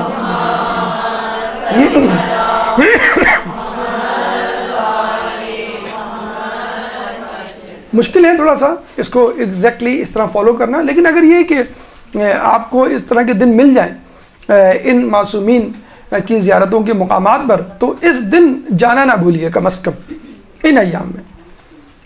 دیکھیں احادیث میں وارد ہوا ہے کہ جب لوگ نت نئے گناہ کریں گے تو اللہ ان پر نت نئے عذاب مسلط کرے گا، نت نئی بیماریاں دے گا. زکا وائرس ہے، ڈینگی فیور ہے، ایڈز ہے، یہ سب بیماریاں ایک زمانے میں نہیں ہوا کرتی تھی، اب ہو رہی ہیں. کیوں؟ لوگ نت نئے گناہ کر رہے ہیں.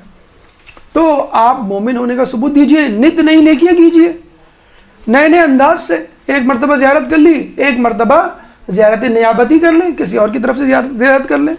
ایک صحابی جناب داؤد سرمی ہمارے 11ویں امام کے پاس آئے اور کہنے لگے کہ میں نے آپ کے جد کی زیارت کی ہے اور اس کا ثواب میں نے آپ کو بخش دیا ہے. امام نے مسکرا کے کہا لَكَ مِنَ اللَّهِ أَجْرٌ وَثَوَابٌ عَظِيمٌ وَمِنَّ الْمَحْمِدَةُ، تمہارے لیے اس کا اجر اور ثواب عظیم ہے اور ہمارے لیے ہماری طرف سے یہ حمد و ثنا ہے. یعنی تم نے جو زیارت پڑھی گویا ہم نے بھی زیارت پڑھی، لیکن تم یہ نہ سمجھنا کہ اب یہ زیارت اور اس کا ثواب ہمارے لیے مخصوص ہو گیا، نہیں، تمہیں اس کا ثواب پورا پورا ملے گا. تو اگر آپ یہ کریں کہ کسی کی زیارت پڑھیں اور اس کا ثواب کسی اور کو دیں، کیا ہی اچھا ہے. اور کسی امام کو دے دیں تو امام تو ہمیشہ بدلے میں وہی چیز نہیں لوٹاتا، اس سے بڑھ کر لوٹاتا ہے، وہ تو احسان کرنے والوں میں. تو ایسے کام ضرور کریں، چاہے قرآن کی آیات، قرآن کی کچھ بھی نہیں یاد ہے، کتاب نہیں ہے، اپارچونٹی نہیں ہے، کیا کریں، جتنی سورہ یاد ہے آپ پڑھتے چلے جائیں اور اس کا ثواب جو ہے وہ صاحب ذریعہ کو دے دیں. اس کا ثواب جو ہے وہ کسی ایسے شخص کو دے دیں کہ جو آپ کا دوست قریب ہے. ایک بات اور ذہن میں رکھ لیں کہ بعض اوقات آپ نے دیکھا ہوگا زندگی میں کچھ لوگ ایسے ہوتے ہیں آپ کے رشتہ داروں میں، آپ کے آس پاس، جن سے آپ کی بنتی نہیں ہے. پوری کوشش کر لیں آپ کی نہیں، کبھی کسی کی امی سے نہیں بنتی، کسی کی ساس سے نہیں بنتی، کسی کے اپنے بھائی سے نہیں بنتی، کسی کے اپنے پڑوس سے نہیں بنتی. بعض اوقات تو وہ شخص ہوتا ہی اس قابل ہے کہ نہ بنائی جائے، نہ بنا کے رکھی جائے، میں آپ حق پر ہوتے. بعض اوقات ایسا نہیں ہوتا اور آپ پوری کوشش کرتے ہیں اور وہ آپ کی بات، آپ کا عذر سننے کے لیے تیار نہیں ہوتا. ایسے لوگوں کے دل کو موم کرنے کے لیے بہترین طریقہ ہے کہ ان کی نیابت میں کوئی نیکی کر دی جائے، اور یہ بہترین نیکی ہے، one of the best good deeds کے آپ جو ہیں ان کی نیابت میں. مطلب ایک شخص ہے جو آپ کا دشمن بنا بیٹھا ہے، آپ اس کی طرف سے ایک دل میں، اچھا بعض اوقات آپ کے دل میں کینہ آ جاتا ہے، دشمن نہیں بنا بیٹھا ہے، آپ کے دل میں بس کینہ آ گیا ہے. جیسے ایک گھر میں جو ایک بہو آئی، پھر دوسری بہو آئی، تو پہلی والی بہو جو ہے وہ چوکنا ہو جاتی ہے، اس کے دل میں کینہ آ جاتا ہے، کوئی نئی بہو آئی ہے اس کی زیادہ جو ہے وہ تعریف ہو رہی ہے، وہ زیادہ جو ہے لوگوں کی دل جیت رہی ہے، جو ہے کمپٹیشن والی فضا ہوتی ہے، تو اس میں اگر کسی کے لیے کینہ آیا ہے تو آپ اس کی طرف سے نیابت میں زیارت پڑھ دیں. آپ انشاءاللہ دیکھیے گا جب زیارت سے آپ واپس آئیں گے، اور یہ کہنا نہیں بھولیے گا کیا کہ ہم نے آپ کی طرف سے بھی زیارت پڑھی، اس کا دل یقین کریں خوشی سے باغ باغ ہو جائے گا، ساری کینہ پروری دشمنی بھول جائے گی. اور یہ ہم آپ کو بتا دیں کہ ہم نے آپ لوگوں کی طرف سے بھی زیارت پڑھی. اللہم صلی اللہ علیہ وسلم.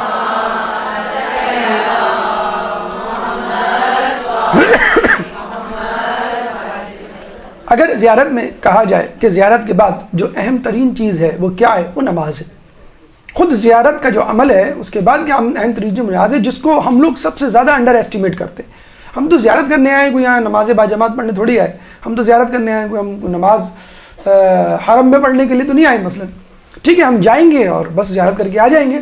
اپنی زیارتوں کے اوقات کو نماز سے سنکروڈائز کریں. فجر میں جائیں، ظہرین میں جائیں، مغربین میں جائیں. اللہ نے ویسے آپ کو 3 اوقات کی ایک اپارچونٹی دی ہوئی ہے. کیا ایسا مشکل مرحلہ ہے؟ آپ کو مجھے بتائیے، نماز باجماعت، نماز شب اور دیگر نوافل کا موقع اپنے گھر میں، اپنے مقام میں، جہاں جس شہر میں آپ رہتے ہیں، موقع ملے گا؟ کبھی نہیں ملے گا. آپ گھر میں کتنی کوشش کر لیں، کبھی نہ کبھی نماز فجر یا نماز شب میں ڈنڈی آپ مار جاتے ہیں. 11 رکعت نماز شب پڑھنا، یا نماز فجر اول وقت میں پڑھنا، یا نماز فجر باجماعت پڑھنا. مردوں کے لیے، عورتوں کے لیے کیا، مردوں کے لیے کتنا مشکل ہے. بہت سے علاقے ایسے ہیں جہاں پہ امام بارگاہ نہیں ہے، مساجد نہیں ہیں، اور وہ کس طرح پڑھیں؟ اللہ نے بہترین موقع دیا ہے کہ چند قدم چل کر آپ تمام نمازیں کوشش کریں، پوری کوشش کریں کہ آپ باجماعت پڑھیں. تمام نمازیں، کسی ایک نماز کے لیے بھی نہ سوچیں کہ بھئی ہم زیارت کرنے جائیں گے مثلا 9 بجے تو بس اسی وقت پڑھ لیں گے یا ہوٹل میں پڑھ کے جائیں گے. نہیں، آپ اپنی زیارت کا وقت نماز سے میچ کریں کہ مجھے ایسے وقت میں جانا ہے کہ جب مجھے جماعت کی نماز مل جائے. اور اس کے بعد بہت ساری نمازیں جو جماعت یومیہ نماز کے علاوہ ہوتی ہے، مثلا نماز زیارت ہے کہ جب بھی آپ زیارت پڑھیں گے معصوم کی تو نماز زیارت بھی اس کے ساتھ پڑھیں گے، اس میں انبیاء بھی آ جاتے ہیں. لیکن اگر آپ غیر معصوم کی زیارت کریں گے تو پھر آپ کو نماز زیارت بھی نماز ہدیہ پڑھنی ہے. اور یہ شرف فقط ایک ہستی کو حاصل ہے کہ جس کی نماز زیارت پڑھی جاتی ہے، حالانکہ وہ 14 معصومین کی فہرست میں شامل نہیں ہے. وہ ہے حضرت عباس علمدار علیہ السلام.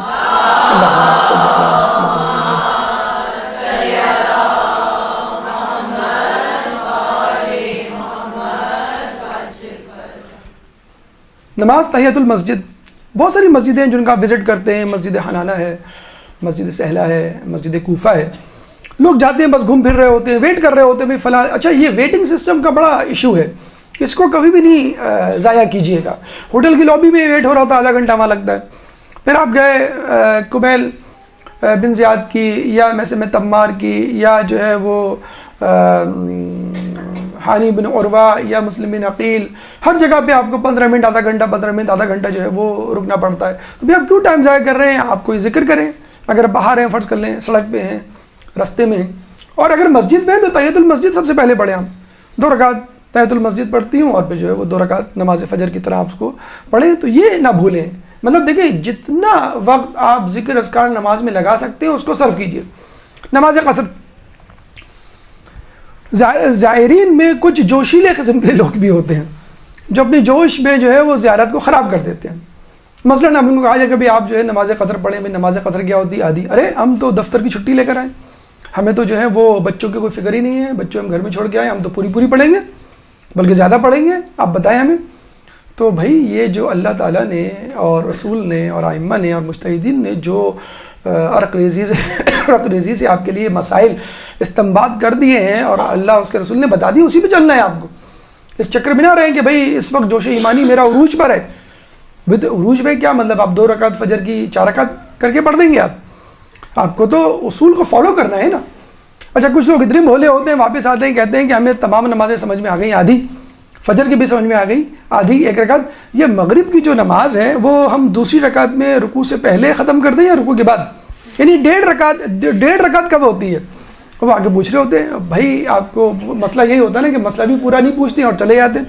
تو فجر کی ویسی پڑھنی، مغرب کی ویسی پڑھنی، جو 4 رکعتی نمازیں ان کو 2 کرنا ہے.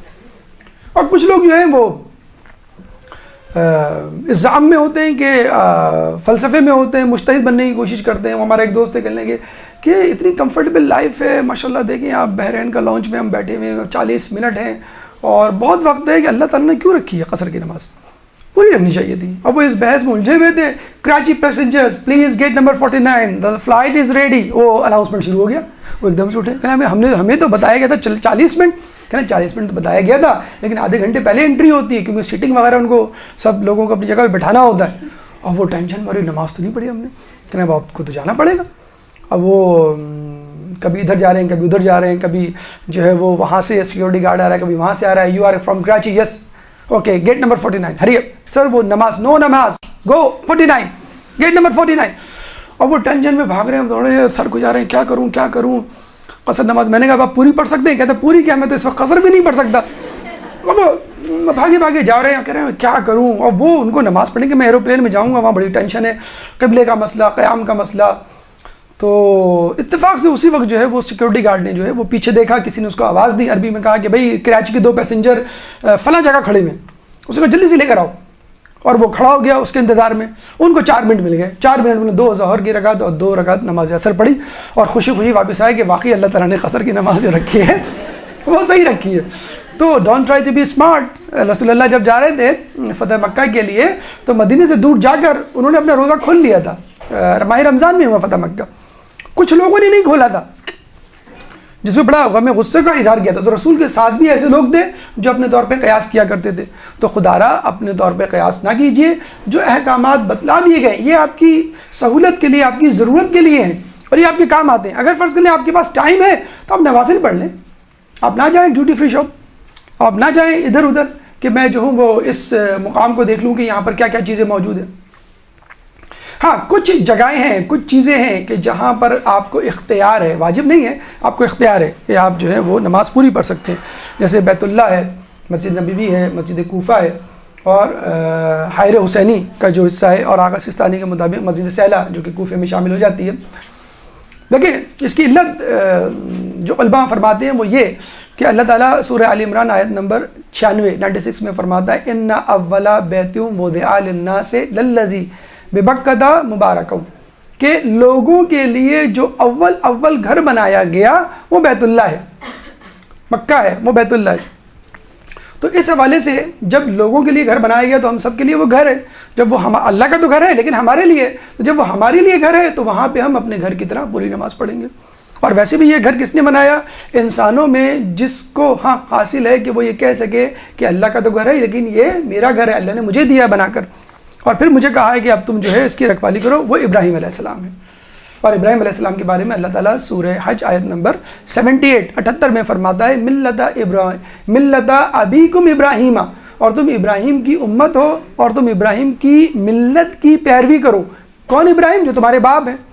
تو باپ کا گھر آپ کا باپ ہوتا ہے، آپ کا گھر ہوتا ہے، باپ کا گھر آپ کا گھر ہوتا ہے. اسی طرح مسجد نبوی اور مسجد کوفہ کے بارے میں جو یہ حدیث ہمارے پاس موجود ہے، کیا حدیث موجود ہے؟ انا و علی ابو ہذہ ملت، کہ میں اور علی اس امت کے 2 باپ ہیں. تو باپ کا گھر آپ کا گھر، آپ اپنی جو ہے نمازیں پوری پڑھیں. اور حائر حسینی کے لیے علماء فرماتے ہیں کہ رسول نے کسی امام کے لیے، کسی معصوم کے لیے جملہ نہیں کہا جو حسین کے لیے کہا، حسین منی و انا من الحسین. تو یہ جو نسبت ہے حسین کی رسول کی وہ ہمیں مجبور کرتی ہے کہ یہ قبہ حسینی کے نیچے، حائر حسینی کے نیچے جو جگہ ہے وہ ہمارا ہی گھر ہے. کربلا سے پہلے حسین منی، حسین مجھ سے ہے، حسین کی شناخت رسول. اور کربلا کے بعد وَأَنَا مِنَ الْحُسَيْن، رسول کی شناخت حسین. اگر حسین کو پہچاننا ہے تو رسول سے پہچانو کربلا سے پہلے، اور اگر رسول کو پہچاننا ہے تو حسین سے پہچانو کربلا کے بعد. تو یہ 4 مقامات ہیں جہاں پہ آپ کا اختیار ہے. آپ چاہیں تو پوری پڑھیں، آپ چاہیں تو قصر کر کے پڑھیں. نماز باجماعت کے بارے میں کہا جاتا ہے کہ نماز باجماعت نماز فرادہ سے بہتر ہے، چاہے اول وقت میں نہ ہو. نماز باجماعت نماز فرادہ سے بہتر ہے، چاہے مختصر ہی کیوں نہ ہو.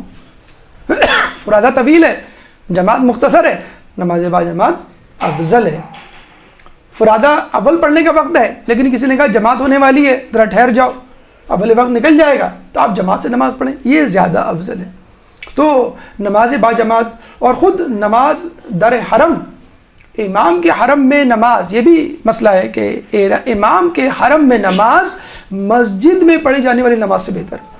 حرم کے سامنے اگر کوئی مسجد بھی ہے، مسجد توسی جیسے ہے مولا علی کے حرم کے سامنے اگر مسجد ہے، تو بھی کوشش کریں ہم حرم کے اندر نماز پڑھیں۔ حرم کے اندر نماز مسجد میں نماز سے افضل ہے۔ اور امام حسین کے حرم کے بارے میں کہا جاتا ہے کہ واجب نماز پڑھنا حج کے برابر فضیلت رکھتا ہے، اور مستحب نماز پڑھنا عمرے کے برابر ثواب رکھتا ہے۔ تو کتنا بڑا ثواب! اللہم صلی علی محمد و آل محمد۔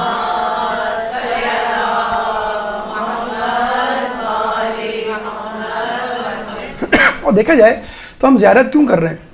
اپنے ایمان کو بچانے کے لیے، اپنے آپ کو نیک بنانے کے لیے، اور بہترین عمل الصلاۃ معراج المومن، نماز مومن کی معراج ہے۔ ائمہ نے اسی نماز کے لیے تو قربانیاں دی ہیں۔ جنگ صفین میں مولا علی آسمان کی طرف سر اٹھا کے دیکھتے ہیں، اور لوگ پوچھتے ہیں کیا دیکھ رہے ہیں؟ کہتے ہیں میں دیکھ رہا ہوں کہ ظہر کا وقت ہوا کہ نہیں۔ لوگوں نے کہا اس حالت جنگ میں نماز کی فکر؟ تو مولا نے کہا اسی نماز کے لیے تو جنگ کر رہا ہوں۔ اور مولا علی کی زیارت کے لیے جائیں، آپ کو نماز کی فکر نہ ہو تو کیا فائدہ ہے ایسی زیارت کا؟ یہ دکھاوے کی، یہ بناوٹی زیارت ہے۔ امام حسین نے کس حالت میں اپنی جان دی، اپنا سر کٹایا؟ حالت سجدہ میں، نماز کے لیے۔ تو اگر آپ نماز نہ پڑھیں، نماز پہ متوجہ نہ ہو، تو زیارت کس بات کی؟ بہت سارے لوگ مستحب اعمال کرتے ہوئے نظر آتے ہیں، بہت اچھی بات ہے، اس کا انشاءاللہ ان کو اجر ملے گا۔ لیکن اگر آپ کو واجب کی فکر نہیں ہے، جن لوگوں کو آپ دیکھتے ہیں کہ وہ مستحب کے پیچھے پڑے ہوئے ہیں، اور انہی لوگوں کو جب آپ واجب نماز ترک کرتے ہوئے دیکھتے ہیں کہ فلائٹ کے لیے بھاگ رہے ہیں، اور ہوٹل کے لیے بھاگ رہے ہیں، فلاں جگہ کے لیے بھاگ رہے ہیں، اور وہ اپنی ٹائمنگ ایڈجسٹ نہیں کرتے۔ مثلا آپ کو معلوم ہے میں نجف سے نکل رہا ہوں، نجف میں 11 بج رہے ہیں، آپ ظہرین نہیں پڑھ سکتے، میں بحرین جاؤں گا، اسٹاپ اوور ہوگا بمشکل آدھے گھنٹے کا، اور فوراً ہی مجھے جو ہے فلائٹ میں بیٹھ جانا ہے۔ جب میں کراچی اتروں گا تو مغربین ہو چکی ہوگی، یعنی مغرب کا وقت آ چکا ہوگا، مغربین کا وقت آ چکا ہوگا، تو آپ کی ظہرین تو گئی۔ تو یہ پوری پلان کریں، پوری پلاننگ کریں، لیکن اس کا مسئلہ یہ کہ خود لوگ ایک دوسرے کو متوجہ کریں، قافلے والے متوجہ کریں کہ بھائی یہ مسئلہ ہے، آپ کہاں کس طرح نماز پڑھنا چاہتے ہیں، ابھی سے اپنے ذہن میں بٹھا لیں۔ مثلا اگر آپ اسٹاپ اوور کے وقت جاتے ہیں، وہاں پہ آدھا گھنٹہ ملتا ہے، تو وہ آدھا گھنٹہ آپ گپ شپ میں، چپس کھانے میں، کولڈ ڈرنک پینے میں، کافی پینے میں، ڈیوٹی فری شاپس میں خرچ نہ کریں، آپ فوراً اپنی نماز کی ادائیگی کریں۔ یا مثلا فرض کر لیں آپ کو ملتا ہے کہ بھئی میں یہاں تو نماز پڑھ سکتا ہوں اول وقت، لیکن وہاں جاؤں گا تو اول وقت گزر چکا ہوگا، یعنی جیسے فرض کر لیں 4 بج رہے ہوں گے، 5 بج رہے ہوں گے ظہرین کے لیے، تو آپ اول وقت مثلا کراچی ایئرپورٹ پہ نماز پڑھ لیں آپ۔ تو یہ تمام چیزیں کب آپ کریں گے؟ جب آپ متوجہ ہوں گے نماز کے لیے، جب آپ کی زیارت تزکیہ نفس کے لیے ہوگی، جب آپ کی زیارت اپنے ایمان میں زیادتی کے لیے ہوگی۔ اس طرح روزے سے متعلق کچھ لوگ جذبات میں آ جاتے ہیں، ہم روزہ رکھیں گے، ہم روزہ رکھیں گے۔ ارے بھائی روزہ نہیں ہے، نماز جس طرح جہاں جہاں قصر ہے وہاں پہ روزہ بھی جو ہے نہیں رکھنا، سوائے یہ کہ مسجد نبوی میں آپ اپنی حاجات کی برآوری کے لیے 3 دن وہاں اسٹے کرتے تو آپ 3 دن روزہ رکھ سکتے ہیں۔ لیکن جب روزہ نہیں ہے تو ٹھیک ہے، اس کے بدلے میں آپ کم کھائیں، اس کے بدلے میں آپ سادہ غذا کھائیں، اس کے بدلے میں اپنی پسندیدہ غذاؤں کو ترک کریں۔ اگر آپ کو اتنا شوق ہے کہ بھئی مجھے کھانے سے کوئی رغبت نہیں، میں روزہ رکھنا چاہتا ہوں، تو آپ اس طرح۔ ایک بات یاد رکھیں، جو عموماً جوشیلے مومن بھول جاتے ہیں کہ ہمیں عبد بننا ہے، عابد نہیں بننا۔ حسن زادہ عاملی فرماتے ہیں عبد بنو، عابد نہ بنو۔ کیوں؟ عابد تو شیطان بھی تھا، عابد تو شیطان بھی تھا، لیکن اس کی عبادت کیوں کسی کام نہیں آئی؟ کیوں؟ عابد وہ کرتا ہے جو وہ خود چاہتا ہے، اور عبد وہ کرتا ہے جو خدا چاہتا ہے۔ خدا کہہ رہا ہے اللہم صلی علی محمد۔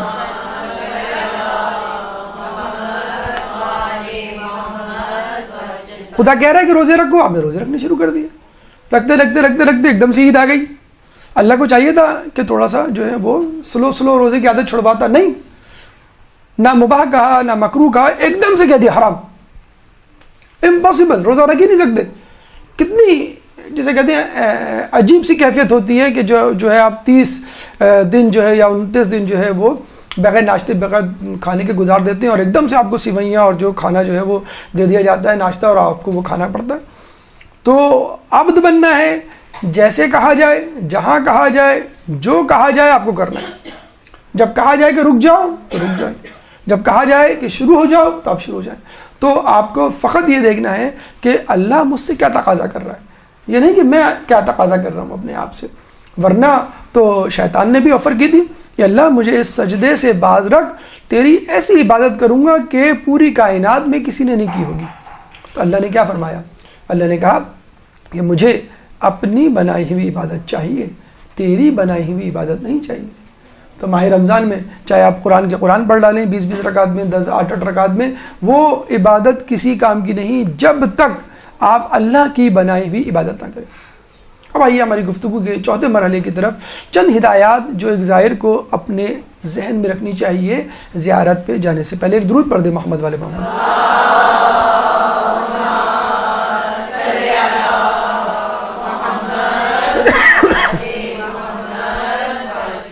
پابندی وقت جس کے ہم بالکل بھی پابند نہیں ہیں، قسم کھا لی ہم نے، کراچی والوں نے، پاکستان والوں نے۔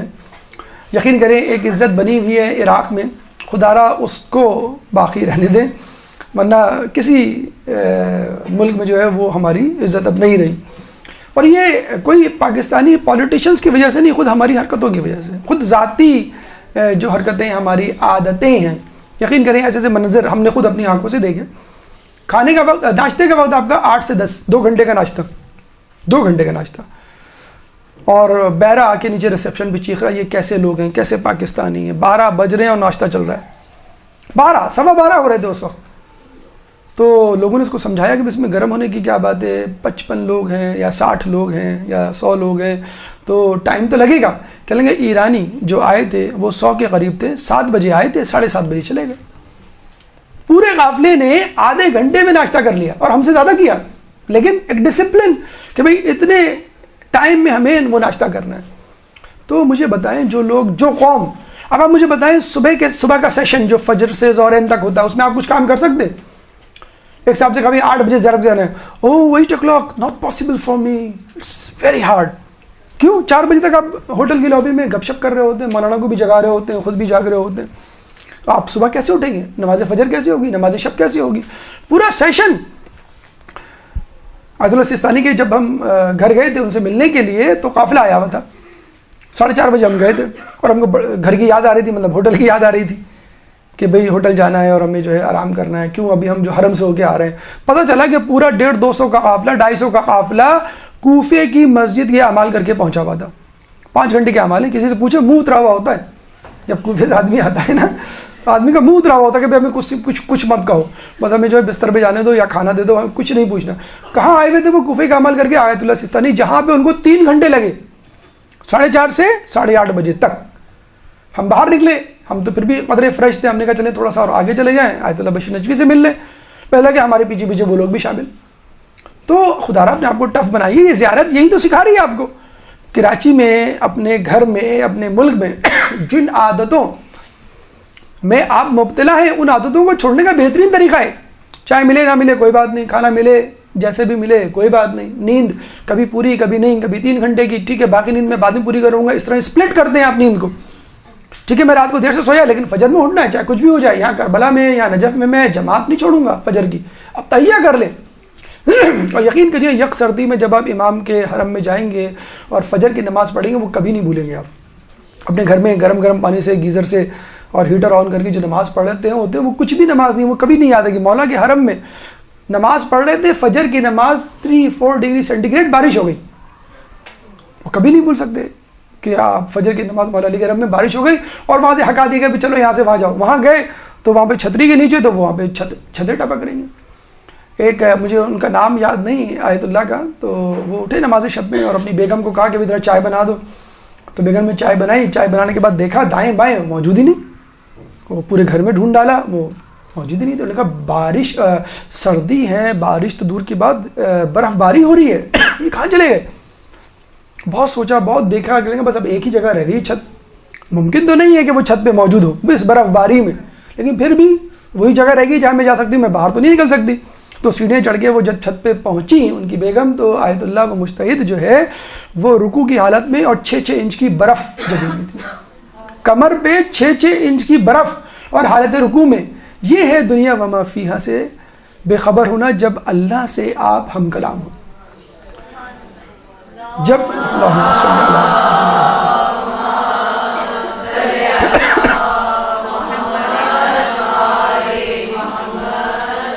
ہماری عادت ہے کراچی والوں کی، آ رہے ہو بھائی؟ ہاں آ رہے ہیں، کتنے بجے؟ 9 بجے، 9 بج گئے بھائی، بس 5 منٹ میں آ رہا ہوں، پھر تھوڑی دیر بعد، یعنی تھوڑی دیر بعد ہے 15 منٹ بعد آپ نے فون کیا، کیا ہوا بھائی؟ بس 5 منٹ میں آ رہا ہوں، آدھے گھنٹے بعد بس 5 منٹ میں آ رہا ہوں. تو وہ ہمارا ڈرائیور ہم سے ہمیشہ خائف رہتا تھا کہ تم لوگ کبھی بھی وقت میں نہیں پہنچتے. آخری دن ہم سب پہنچ گئے، یعنی ہمارے مطابق 2 گھنٹے لیٹ، لیکن وقت پہ 2 گھنٹے لیٹ ہوتے ہیں ہم لوگ ہمیشہ منیمم. تو ڈرائیور موجود نہیں، وہ سب جو خوشی سے نعرے لگا رہے ہیں اب آ جائے ڈرائیور، ساری کسر نکالیں گے پوری زیارت کی کہ ہم نے تمہیں ستایا، آج تم نے ہمیں ستایا. ہم 15 منٹ سے کھڑے ہوئے ہیں یہاں پہ. تو جیسے ہی ڈرائیور آیا اور آتے ہی وہ عربی میں علم غلم جو ہے وہ شروع ہو گیا. تو لوگوں نے کہا بھائی کیا مسئلہ ہے بھائی، یہ ہم پہ گرم ہو رہا ہے، ہم اس پہ گرم ہونے والے تھے. کہنے لگے یہ 2 مرتبہ یہاں آ کے جا چکا ہے، یہ جو آپ کہتے ہیں نا 5 منٹ. تو وہ بیچارہ بھولا بھالا، وہ پاکستانی تھوڑی ہے، وہ تو عراقی ہے، وہ 5 منٹ سمجھ کے آ گیا. اور جمعرات کا دن ہے، لوگوں کا انفلکس ہوگا شب جمعہ گزارنے کے لیے. سیکیورٹی ایشو تھے نجف میں اس زمانے میں، آپ کو معلوم ہوگا 7 گاڑیاں ٹکرائی تھیں، بم بلاسٹ ہوا تھا. لیکن وہی لوگ جو ہے ہلاک ہوئے، جہنم واصل ہوئے، تقریباً 100 سے زیادہ افراد. تو سیکیورٹی بڑی ٹائٹ تھی، وہ ایک لمحے کے لیے بھی آپ کو نہیں کھڑے ہونے دیتے تھے. تو آپ امام کو راضی کرنے جا رہے ہیں، لوگوں کو، مخلوق خدا کو ناراض کر رہے ہیں. تو امام کیسے آپ سے جو ہے وہ راضی ہو جائے گا؟ آپ کو واقعہ نہیں یاد ہے کہ جو علی بن یقطین کا امام سے ملنے آئے تھے تو امام نہیں ملے تھے. کیوں نہیں ملے تھے؟ کہ تم نے ابراہیم جمال کو ناراض کیا. کیوں ناراض کیا؟ پتہ چلا کہ ابراہیم جمال اونٹ والا شتربان تمہارے پاس آیا تھا، تم نے ملنے سے انکار کر دیا تھا. اور تم اپنے آپ کو بہت، مطلب کہنے کا مقصد ہے کہ تم اپنے آپ کو بہت بڑی اونچی چیز سمجھتے ہو. اگر تم میرے قریب ہو اور میں نے تم کو وزیر اعظم یا وزیر وزارت کا عہدہ دلوایا یا تم سے راضی ہوں اس حالت میں تم سے راضی نہیں ہوں، اور تمہارا خدا بھی تم سے راضی نہیں ہے. جاؤ اس کو مناؤ. علی بن یقطین وہاں سے جاتے ہیں، کہاں؟ کوفے، اپنے ہی جگہ، عراق، اپنے ملک مدینے سے. گھر نہیں جاتے ہیں، وہاں جاتے ہیں اور ابراہیم جمال سے کہتے ہیں مجھے معاف کر دو، فلاں دن تم آئے تھے، میں مصروفیت کی وجہ سے تم سے نہ مل سکا، مقصد تمہاری اہانت نہیں تھا. اس نے کہا ٹھیک ہے میں نے معاف کیا. کہ نہیں، میں زمین پہ اپنا رخسار رکھتا ہوں، تم اپنا پیر رکھنا. جیسے نادرا والے فٹ پرنٹ آج کل جو ہے وہ سم لینی ہو تو آپ کو فٹ پرنٹ، آپ کو تھم پرنٹ دینا ہوتا ہے نا. اس نے کہا تم اپنا فٹ پرنٹ دو، پیر رکھو یہاں پر، اور یہی جو ہے خاک میں تمہارے پاؤں کی امام کو دکھاؤں گا. اور اسی حالت میں واپس گئے، گھر نہیں گئے، امام کے پاس واپس گئے. پہلے معافی مانگ لوں. پھر امام نے معاف کیا کہ ہاں اب ہم تم سے راضی، تمہارا رب بھی تم سے راضی، اب تم گھر جاؤ. ہم کس طرح دعویٰ کر سکتے ہیں؟ وہاں ہم نے ڈرائیور کو انڈر ایسٹیمیٹ کیا ہوا ہے، ڈرائیور کے کیا اوقات، ہم نے بیرے کو انڈر ایسٹیمیٹ کیا ہوا ہے. آپ کو معلوم ہے 2 قافلے آئے ہیں، 2 ملکوں سے آئے ہیں، ایک پاکستانی قافلہ، ایک ایرانی قافلہ. 4 ٹیبلیں، 2 ٹیبلیں آپ لے لیں، 2 ٹیبلیں وہ لے لیں. جس پہ دسترخوان لگا ہوا ہے اس پہ آپ بیٹھ جائیں، جس پہ نہیں لگا ہوا اس کا مطلب وہ کسی اور کے لیے. اور آپ جو ہے وہ سفاری پارک اور ہل پارک کے جھولوں کی طرح جو ہے وہ ہر جگہ پہ بیٹھے ہوئے تھوڑے تھوڑے کر کے اس بیرے کا، اس ویٹر کا کام بڑھا رہے ہیں آپ. وہ 4 گھنٹے آپ کے ناشتے کے لیے ہاتھ باندھ کے کھڑا ہوا ہے. تو مخلوق خدا کو آپ ناراض کریں گے تو یقین کریں آپ کی حالت ابراہیم علی بن یقطین جیسی ہے. امام آپ سے کبھی بھی راضی نہیں ہوں گے جب تک آپ مخلوق خدا کو راضی کر کے نہ جائیں. صفائی، یہ مجھے نہیں سمجھ میں آتا کہ ہمارے یہاں ایک کیا ایسا بڑا ایشو ہے. آپ جو ہے چاکلیٹ کھاتے ہیں، اس کا ریپر گاڑی سے باہر. ایک زمانے میں نے پڑھا تھا ریجنٹ پلازا میں، ایک صاحب کھڑے ہوئے تھے، دیکھا ایک مرسڈیز گاڑی آ کے رکی اور شیشہ آٹومیٹک تھا، نیچے ہوا، ایک ہاتھ باہر نکلا اور چاکلیٹ کا ریپر جو ہے باہر پھینکا گیا. وہ شخص باہر سے آئے تھے پاکستانی، وہ غصے میں گئے کہ اس کو بولیں کہ بھائی ریپر آپ کہاں پھینک رہے ہیں، آپ اتنی بڑی گاڑی آپ نے رکھی ہوئی ہے. اس کے لیے ہم کہتے ہیں کہ ہونڈا سیوک ہے، سیوک سینس نہیں ہے. تو مرسڈیز تھی ان کے پاس. تو وہ جب گئے تو پتہ چلا اس زمانے کے گورنر، موجودہ نہیں کہیں پھنسوا مت دیے گا، اس زمانے کے 10-15 سال پہلے کی بات ہے، اس زمانے کے گورنر صاحب موجود تھے جنہوں نے ریپر باہر پھینکا تھا. تو چلیں چھوڑیں پولیٹیشنز کو، تو اس سے زیادہ جو ہے وہ کر رہے ہوتے ہیں. لیکن آپ کیا کر رہے ہوتے ہیں؟ ڈرائیور نے لٹرلی یقین کرے ہمیں کہا کہ تم لوگ کوڑا ایسی جگہ پہ پھینکتے ہو کہ مجھے سمجھ میں نہیں آتا پھینکا کیسے ہوگا. سیٹوں کے نیچے اور پتلی کھا آپ ادھر رہے اور 10 سیٹ آگے آپ کا کوڑا، مطلب آپ کو فکر ہی نہیں. آپ نے پاپ کارن کھائے، 2-4 گرے آپ نے جانے دیے، چاکلیٹ کھائی، ریپر پھینک دیا. تو آپ کس کے شہر میں گندگی پھیلا رہے ہیں؟ امام کے شہر میں. کربلا جو ہے امام نے خریدی تھی نا، وہ جگہ پوری خریدی تھی، تو امام کا حرم ہو گیا، پوری کربلا امام کا گھر ہوا. تو کس کے گھر میں آپ گندگی پھیلا رہے ہیں؟ امام کے گھر میں گندگی پھیلا رہے ہیں. ٹائمنگ کے حوالے سے یاد رکھیں، اگر ٹائم بچانا ہے آپ کو بھی، کاروان والوں کو بھی، کاروان والوں کے لیے وہ ہے کہ بریفنگ دیں. مثلاً بریفنگ کا کیسے دیں؟ آپ کو ایک ہفتے پہلے 15 دن پہلے بلائیں اور پورا جو ہے وہ ٹائم ٹیبل بتا دیں اور کتابیں ہاتھ میں پکڑوا دیں، کیا کیا پڑھنا ہے آپ کو، جانے سے پہلے کیا کیا چیزیں لے کے جانی ہیں۔ ایک کلاس حج عمرے کی ہوتی ہیں، شاید عمرے کی بھی اپنی ہوتی ہیں، حج کی ہوتی ہیں، پہلے اس کی بھی کلاسز ہوا کرتی تھی اور لوگ شاید ابھی بھی لیتے ہیں زیارت کے لیے۔ ایئرپورٹ پہ کلاس ہونی چاہیے، 4 گھنٹے آپ کو بلا لیتے ہیں، 4 گھنٹے جو ہے آپ جو ہے کبھی کافی پی رہے ہوتے ہیں، کبھی جو ہے کولڈ ڈرنک پی رہے ہوتے ہیں، کبھی بسکٹ کھا رہے ہوتے ہیں، کبھی کچھ 4 گھنٹے یقین کریں، اگر 4 گھنٹے نہیں تو 2 گھنٹے، 2 گھنٹے نہیں تو 1 گھنٹے تو کلاس ہو سکتی ہے۔ آداب سفر بتا دیے جائے، جو چیزیں آپ کو لینی ہے، جن مراحل سے آپ کو گزرنا ہے، امیجیٹ جو ہماری ڈیسٹینی ہے، کس جگہ آپ جا رہے ہیں۔ اب جو یہاں پہ نکلے قمیض پہن کر بغداد ایئرپورٹ پہ آپ اترے، بالکل جسے کہتے ہیں کہ یک بستہ سردی، تو آپ اس کے لیے تیار نہیں تھے۔ تو یہ تمام چیزیں اگر بتا دی جائیں کیا حرج ہے؟ ہوٹل میں جب آپ زیارت کے لیے جا رہے ہیں، وادی سلام جا رہے ہیں، تو وادی سلام کی معلومات اگر دے دی جائے وہ بہتر ہے۔ رات کو اسپیشلی کھانے پہ ایک کلاس درس اخلاق کی ضرور ہونی چاہیے۔ 2 گھنٹے 1 گھنٹہ آپ کھانا کھا رہے ہوتے ہیں، اگر اس دوران اگر مولانا صاحب ایک درس اخلاق دے دیں، عورتوں کو حجاب کے حوالے سے، مردوں کو جو ہے وہ وقت کے ضیاع کے حوالے سے، بچوں کو شرارتوں کے کسی بھی حوالے سے، ایک مجموعی طور پہ تمام قافلے میں اگر روز آنے کی بنیاد پر ہنسی مذاق بڑے عروج پر ہو رہا ہوتا ہے، جیسے میں نے آپ کو پہلے ہی بتایا، تو اس حوالے سے ایک کلاس ہو جائے۔ تو اگر یہ کلاس دیکھیں، اخلاقی تربیت کی بہت زیادہ ضرورت ہے۔ اخلاقی جو نیکیاں ہیں ان کے فقدان کی وجہ سے وہ ساری نورانیت ختم ہوتی جا رہی ہے۔ اس کا تذکرہ بھی تھوڑا سا میں آگے کروں گا۔ اگر وہ درس اخلاق اگر ہو جائے آپ کا ہوٹل میں، اسپیشلی کھانے کے وقت، تو بہت سارے مسائل فرض کر لیں، کل ہمیں کہاں جانا ہے، کل ہمیں کن باتوں کا خیال رکھنا ہے، آج ہم سے کیا کیا غلطی ہوئی، آج جو ہے بہت سے لوگ مثلا دیر سے آئے، آج فلاں جگہ کہا تھا فلاں جگہ نہ پہنچے، فلاں جگہ فلاں صاحب کو فلاں ہدایت کی گئی تھی وہ انہوں نے ایسا نہیں کیا۔ تو اگر روزانہ کی بنیاد پہ ہو جائے تو کیا حرج ہے؟ پھر آپ کو بتا بھی دیا ٹائم ٹیبل کہ کل ہمیں یہاں جانا ہے، پرسوں ہمیں یہاں جانا ہے، ترسوں ہمیں یہاں جانا ہے۔ یا فرض کر لیں ہم جو ہے وہ کوفے کی مسجد جا رہے ہیں، وہ لوگ سمجھتے ہیں مسجد حنانہ جا رہے ہیں، 1 گھنٹے میں واپس آ جائیں گے، بلکہ جب یک سردی میں آتے ہیں 5 گھنٹے بعد 8 گھنٹے بعد تو آپ کو پتہ چلتا ہے۔ تو جو پہلے زیارت کے لیے جا رہے ہوتے ہیں ان کو ٹائم بتانا چاہیے ہمیں، کاروان والوں کو یعنی، اور ڈیوریشن بتانا چاہیے، اور جو چیزیں آپ کو لے کے جانی ہیں۔ کچھ جگہوں پہ موبائل الاؤ ہے، کچھ جگہوں پہ موبائل الاؤ نہیں ہے، کچھ جگہوں پہ آپ کھانا جو ہے وہ اندر بیٹھ کے کھا سکتے ہیں، کچھ جگہوں پہ آپ کو کھانا اندر لے جانا الاؤ نہیں ہوتا ہے۔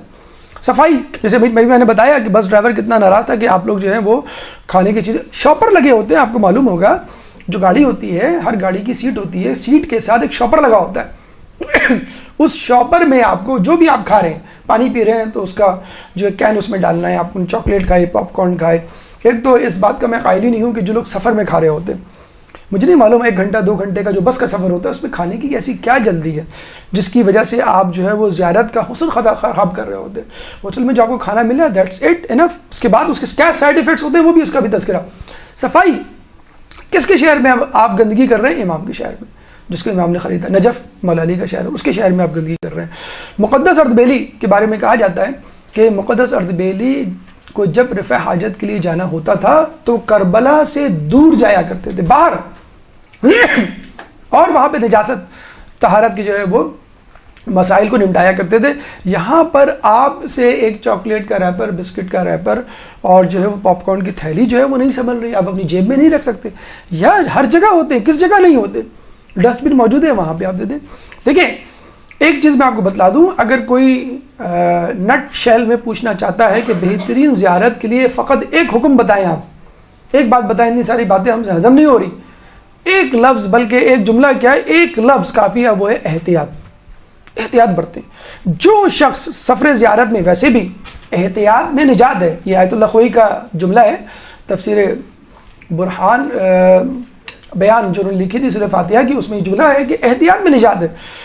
عام زندگی میں جب آپ احتیاط کرتے ہیں، ٹی وی دیکھنے میں آپ مشوش ہیں، ڈاؤٹ فل ہیں کہ دیکھوں کہ نہ دیکھوں، احتیاط کریں۔ وضو کے حوالے سے ہے، جتنی احتیاط کر سکتے ہیں، روزے کے حوالے سے جن چیزوں میں احتیاط ہے، کچھ چیزوں میں ٹھیک ہے آپ کو جو ہے وہ اصل برات جسے کہتے ہیں کہ آپ کو جو ہے وہ فائدہ دے دیا جاتا ہے، ٹھیک ہے آپ شک نہ کریں، آپ جو ہے اپنے شک پر یقین نہ کریں، اس کو جو ہے اس کی پرواہ نہ کریں، لیکن دیکھا یہی گیا ہے کہ انسان جب بھی احتیاط کرتا ہے اس کا فائدہ اس کو پہنچتا ہے۔ ایک مشکوک غذا ہے، آپ اس کو احتیاط کریں۔ ایک چیز جو وہاں پر ہمیں نظر آتی ہے، لوگوں کی چیزیں استعمال کرنے میں احتیاط نہیں کرتے۔ کسی کا موبائل پڑا ہے، آپ نے موبائل لے کے دیکھنا شروع کر دیا، اس کی اجازت کے بغیر آپ نے موبائل لیا، یہ احتیاط کے خلاف ہے، بلکہ حکم کے مسئلے کے خلاف ہے۔ کسی شخص کی چیز بغیر اجازت کے استعمال نہیں کر سکتے۔ کوئی شخص بیٹھا ہوا ہے، آپ نے اس کا مفلر، اس کا پرس، کتاب، جو بھی چیز تھی اٹھا کے دوسری جگہ رکھی، خود بیٹھ گئے۔ جب وہ آیا، آپ بیٹھیں گے کیا؟ اب وہ کیا بیٹھے گا؟ آپ بیٹھے میں آپ کو اٹھا کے کیا وہ آپ کو پریشان کرے؟ آپ بیٹھے۔ ارے چھوڑیں اس بات کو، لوگ ایروپلین کی کھڑکی والی سیٹ پہ جا کے بڑے دھڑلے سے بیٹھ جاتے ہیں۔ ہمارے ابا کا جو ہے ایروپلین ہے، پھر کوئی آتا ہے تو آپ ادھر بیٹھ جائیں۔ ارے کیوں بیٹھ جائیں؟ یہ میری سیٹ ہے، میں یہاں بیٹھوں گا، آپ بیٹھ جاؤں ادھر جو آپ کی سیٹ ہے۔ تو بڑے دھڑلے سے لوگوں کی تربت مہر آپ جو ہیں وہ حرم سے لے کے آ جاتے ہیں۔ ارے اب کون جائے، پھر سیکیورٹی چیک سے گزرنا پڑے گا، پھر تلاشی دینی پڑے، چلو یہ غلط ہے، حرام ہے، یہ آپ نہیں لے آ سکتے۔ ہم نے لوگوں کو اتنی احتیاط کرتے ہوئے دیکھا ہے کہ جس جگہ سے مہر اٹھائیں گے اسی جگہ رکھیں گے۔ باکسز ہوتے ہیں، ایک انٹری پہ رکھا ہوا ہے، ایک حرم کے باہر رکھا ہوا ہے، اور ایک جو ہے زری کے پاس کہیں رکھا ہوا ہے۔ تو جہاں سے مہر اٹھائیں گے وہیں رکھیں، جہاں سے جو کتاب اٹھائیں گے وہ وہیں رکھیں گے۔ آپ نے اکثر دیکھا ہوگا کہ وہاں پہ لوگ گھوم رہے ہوتے ہیں ٹرالی لے کر، کہ کتابیں اٹھاتے ہیں مختلف جگہوں پہ اور ان کو جا کے وہاں پہ رکھ رہے ہوتے ہیں جہاں پہ ہوتی ہیں۔ تو اس شخص کی جو دقت ہے آپ اس کو کم کر دیں گے کم از کم، کہ جہاں سے جو چیز اٹھائی ہے اس کو آپ وہاں رکھیں۔ مقدس عہد بیلی کی دیکھیے، میں آپ کو بتا رہا ہوں کہ جو آپ کہہ رہے ہیں آپ یہ سمجھ رہے ہوں گے احتیاط کون سی ایسی بڑی چیز ہے، ٹھیک ہے یہ حرم میں جو لوگ کام کر رہے ہیں ان کو معاوضہ مل رہا ہوگا۔ یہ بات میں آپ کو بتا دوں، 2 سال پہلے تک حرم میں کام کرنے والوں کو معاوضہ نہیں دیا جاتا تھا۔ اب 2 سال سے ماشاءاللہ آپ لوگوں کے زیارت کے ہجوم سے، انفلکس سے، اور ویسے بھی سیکیورٹی کے حالات وہاں بہتر ہوئے ہیں، تو اب اس قابل ہوئے ہیں وہ لوگ کہ جو لوگ وہاں پہ جیسے جوتے کے اسٹال پہ بیٹھے ہیں اور یا حرم میں کام کر رہے ہیں ان کو باقاعدہ تنخواہیں دی جاتی ہیں۔ پہلے وہ بھی نہیں دی جاتی تھی، لوگ بھی فی سبیل اللہ کر رہے ہوتے تھے۔ احتیاط کرنے والے کہاں پہنچتے ہیں؟ یہ جتنے بھی علماء اعلام ہیں، جتنے بھی عرفاء، احتیاط کر کے اس منزل پر پہنچے۔ مقدس عہد بلی کو کوئی ایسے ہی سوال کا جواب نہیں مل جاتا تھا فقط علمیت کی بنیاد پر، تقوی کی بنیاد پر، نورانیت کی بنیاد پر، معرفت کی بنیاد پر، احتیاط کی بنیاد پر۔ ایک احتیاط سنیں مقدس عہد بلی کی، ایک درود پڑھ دے محمد والے محمد۔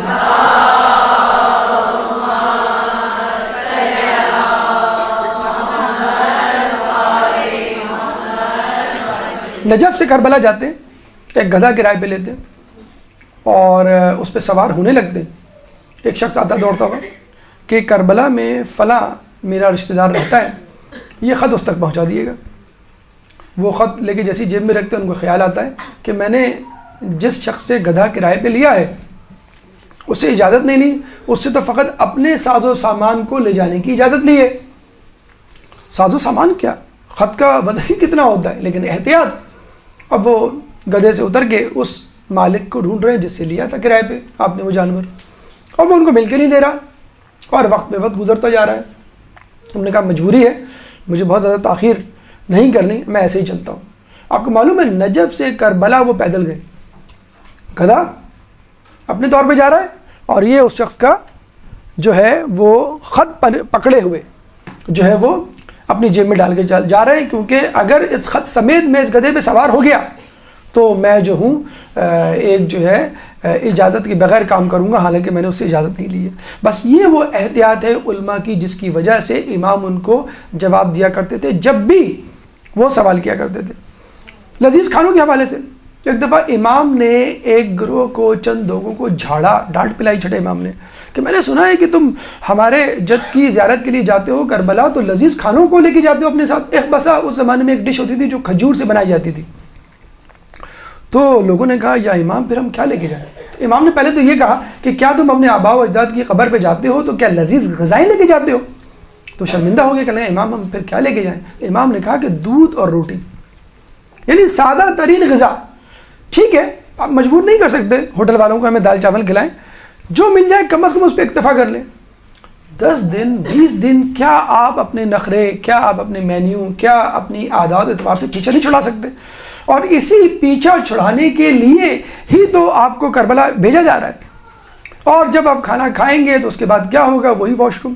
ایک دفعہ بس میں جاتے ہوئے چند بچوں کو وہی چپس اور بسکٹ اور کولڈ ڈرنک پلاتے ہوئے کیا ہوتا ہے؟ ان کو جو ہے واش روم کی حاجت ہو جاتی ہے اور ڈرائیور جو ہے وہ پریشان ہو رہا ہے. تو پتہ چلا بعد میں کہ جہاں بس رکی تھی وہ داعش کا علاقہ تھا، کسی بھی وقت حملہ ہو سکتا تھا. تو اتنی باریک بینیاں یا اتنی چیزوں کی جو ہے وہ معرفت ہمیں نہیں ہوتی. جو لوگ وہاں رہ رہے ہیں وہ زیادہ بہتر جانتے ہیں. موبائل لوگ کہتے ہیں بھائی کیا کریں، ضروری ہے گھر کا حال احوال.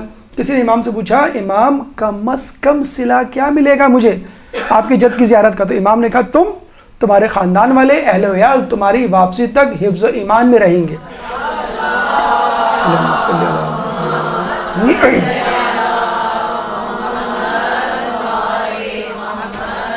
اور قیامت میں بھی اللہ تمہارا محافظ ہوگا. ہاں موبائل کا پازیٹیو یوز ہے، جیسے جاتے ہی اینڈرائڈ موبائل پہ فرنٹ پہ آپ اس جگہ کا اس شہر کا ویدر ڈال دیں، آپ ٹیمپریچر، سن رائز، سن سیٹ، یہ معلومات، یا کتابیں ڈاؤن لوڈ کر لیں، اپلوڈ کر لیں، کوئی مذاکرہ نہیں. شاپنگ کریں لیکن اس کو آخری دن اور آخری اوقات کے لیے مختص کر دیں. حدیث میں ہے، واقعی ہے کہ سفر سے واپس آؤ تو اپنے اہل و عیال کے لیے تحفہ لے کر آؤ، چاہے وہ پتھر ہی کیوں نہ ہو، اور اگر وہ پتھر در نجف ہو تو کیا ہی بات ہے. اب آیا اگر وہاں سے لائیں، زیتون لائیں، لیکن جو ٹریڈیشنل تحائف جو کربلا کے ہمیں ملتے ہیں وہ ہے مہر، تسبیح اور کھجور. مطلب وہ چیزیں جو وہاں کی سوغات ہیں ان کو لے کے کم از کم ضرور ہے. زائرین کی خدمت آپ جتنی کر سکتے ہیں، برا ماننا تو بہت دور کی بات، کسی کا سامان اٹھانا ہے، کسی کو جو ہے وہ پلیٹ ہاتھ میں دینا ہے، کوئی بھول گیا چابی اپنے کمرے میں، بھاگ کے جا کے آپ لے کے آ رہے ہیں. اور بہین پہ کیسے جو ہے وہ مراحل آپ کو نظر آتے ہیں. آپ کو خود معلوم ہے کہ آیت اللہ مجتہدین جو ہے وہ لوگوں کو جو ہے وہ سرو کر رہے ہوتے ہیں. پوری زیارت دوران اگر آپ خاموش رہیں گے، یہ ایک نصیحت دی جناب لقمان کو اپنے بیٹے کو جب سفر پہ جا رہے تھے. 3 نصیحتیں کی تھیں کہ بیٹا خاموشی اختیار کرنا، درگزر سے کام لینا اور نماز میں مصروف رہنا. اور یہی جو ہے حدیث کی صورت میں ہمارے امام کی طرف سے ملتی ہے. نماز کے لیے آپ کو معلوم ہے کہ جو کربلا کا سفر بی بی زینب اور جناب سجاد نے کیا تھا، 1445 میل، 36 شہر، 72 بازار، 144 گلیاں، 258 جو ہے وہ موڑ اور 3 دریا، لیکن اس کے باوجود ایک نماز بھی قضا نہیں. آپ موو کریں، زیارت ضرور کریں، اور وادی سلام بھی جائیں، قبور مبارک پہ جائیں علماء کے، لیکن زندہ مجتہدین کم از کم ان کی زیارت کرنے کے لیے کوئی دقیقہ فروگزار نہیں کریں، پوری کوشش کریں. اور جب وہاں جائیں تو خدا را اختلافی سوالات سے گریز کریں. جو سوالات آپ کی خود سازی کے لیے ہو سکتے ہیں وہ ضرور کریں. علماء کی زیارت کرنا نہ بھولیں، جیسے علی قاضی کی زیارت وادی سلام میں اکثر لوگ اس کو بھول جاتے ہیں کیونکہ وادی سلام کی دوسری طرف ہے. ایک مرحلہ جس پہ بہت گفتگو کرنی تھی لیکن وقت کی کمی ہے، بس ہم اس کا اختتام کرتے ہیں. مکس گیدرنگ سے اجتناب برتیں، یہ ایک بہت بڑا فتنہ ہے جو اس وقت زیارت، عمرہ اور حج میں سامنے آیا ہے. لوگوں کو احساس ہی نہیں ہوتا کہ ہم کیا کر رہے ہیں. ایک مولانا صاحب نے جو ہے وہ ہمیں بتایا اس سے پہلے جب ہم گئے تھے کہ یہاں پہ جو ہے ایک خاتون، ایک صاحب کا جو ہے وہ چکر چلا اور ان کی شادی ہو گئی. ہم نے کہا چلیں شادی تو ہو گئی، کہنے کیا مطلب؟ میں نے کہا النکاح سنتی فمن رغب عن سنتی فلیس منی، کہ نکاح میری سنت ہے، جس نے اس سے روگردانی کی وہ مجھ میں سے نہیں ہے. تو مولانا صاحب نے کہا کہ ارے بھائی یہ حدیث جو ہے غیر شادی شدہ افراد کے لیے، وہ دونوں پہلے سے شادی شدہ تھے، دونوں نے طلاقیں لی اور دی اور پھر جو ہے نئے طور پہ شادی کے بندھن میں بدھے. بہرحال یہ چیزیں بھی ہوتی ہیں، کوشش کریں اس کا خیال رکھیں. بعد از زیارت آپ کو یہ دیکھنا ہے کہ میرے اندر کتنی تبدیلی آئی. کچھ لوگ گھر پہنچنے کا انتظار نہیں کرتے، ڈیوٹی فری شاپس پہ اتنے مصروف ہوتے ہیں کہ نماز کب قضا ہوئی پتہ ہی نہیں چلتا. اب وہ کہتے ہیں دیکھیں ہم نے تبدیلی آ تو گئی ہمارے اندر. کراچی ایئرپورٹ پہ خاتون نے دوسری خاتون سے کہا کہ آپ کہاں سے آئیں؟ آپ تو ہمارے قافلے میں نہیں تھی. کہ لیکن تھی، لیکن پہلے حجاب تھا اب نہیں ہے. تو کراچی ایئرپورٹ پہ بحرین اسٹاپ اوور پہ آپ جو ہے تبدیل ہو جاتے ہیں اور امام کو بتلاتے ہیں آپ نے کہا تھا نا تبدیل ہونے کا، ہم ہو گئے. اور جب بھی وہاں سے واپس آئے یہ دعا آپ کی ورد زبان ہو. کبھی بھی اس دعا کو جو ہے موقوف معطل منسوخ نہ کریں. اللہم اجعلنی من زوار الحسین. جب بھی امام کی یاد آئے تو جہاں کھڑے ہوں وہاں پہ السلام علیکہ یا ابا عبداللہ. کلام آخر امام فرماتے ہیں اپنے پیروکاروں کو یاد کرتے ہوئے کہ دیکھو اگر تم ہماری زیارت کرنا چاہتے ہو اور نہ کر سکو تو ہمارے سچے پیروکاروں کی زیارت کر لو. اللہ تعالیٰ سے دعا ہے کہ ہمیں امام کی زیارت کرنے کی توفیق عطا فرما، زیارت کا حق ادا کرنے کی توفیق عطا فرما، تزکیہ نفس کا ذریعہ بنا ہماری زیارت کو، امام کے ظہور میں تعجیل فرما اور ہمیں ان کے جانثار و اعوان میں شامل فرما۔ ربنا تقبل منا انک انت السمیع العلیم وتب علینا انک انت التواب الرحیم برحمتک یا ارحم الراحمین۔ اللجن اللجن يا مولا اللجن اللجن اللجن اللجن اللجن اللجن اللجن يا صاحب السماء اللجن اللجن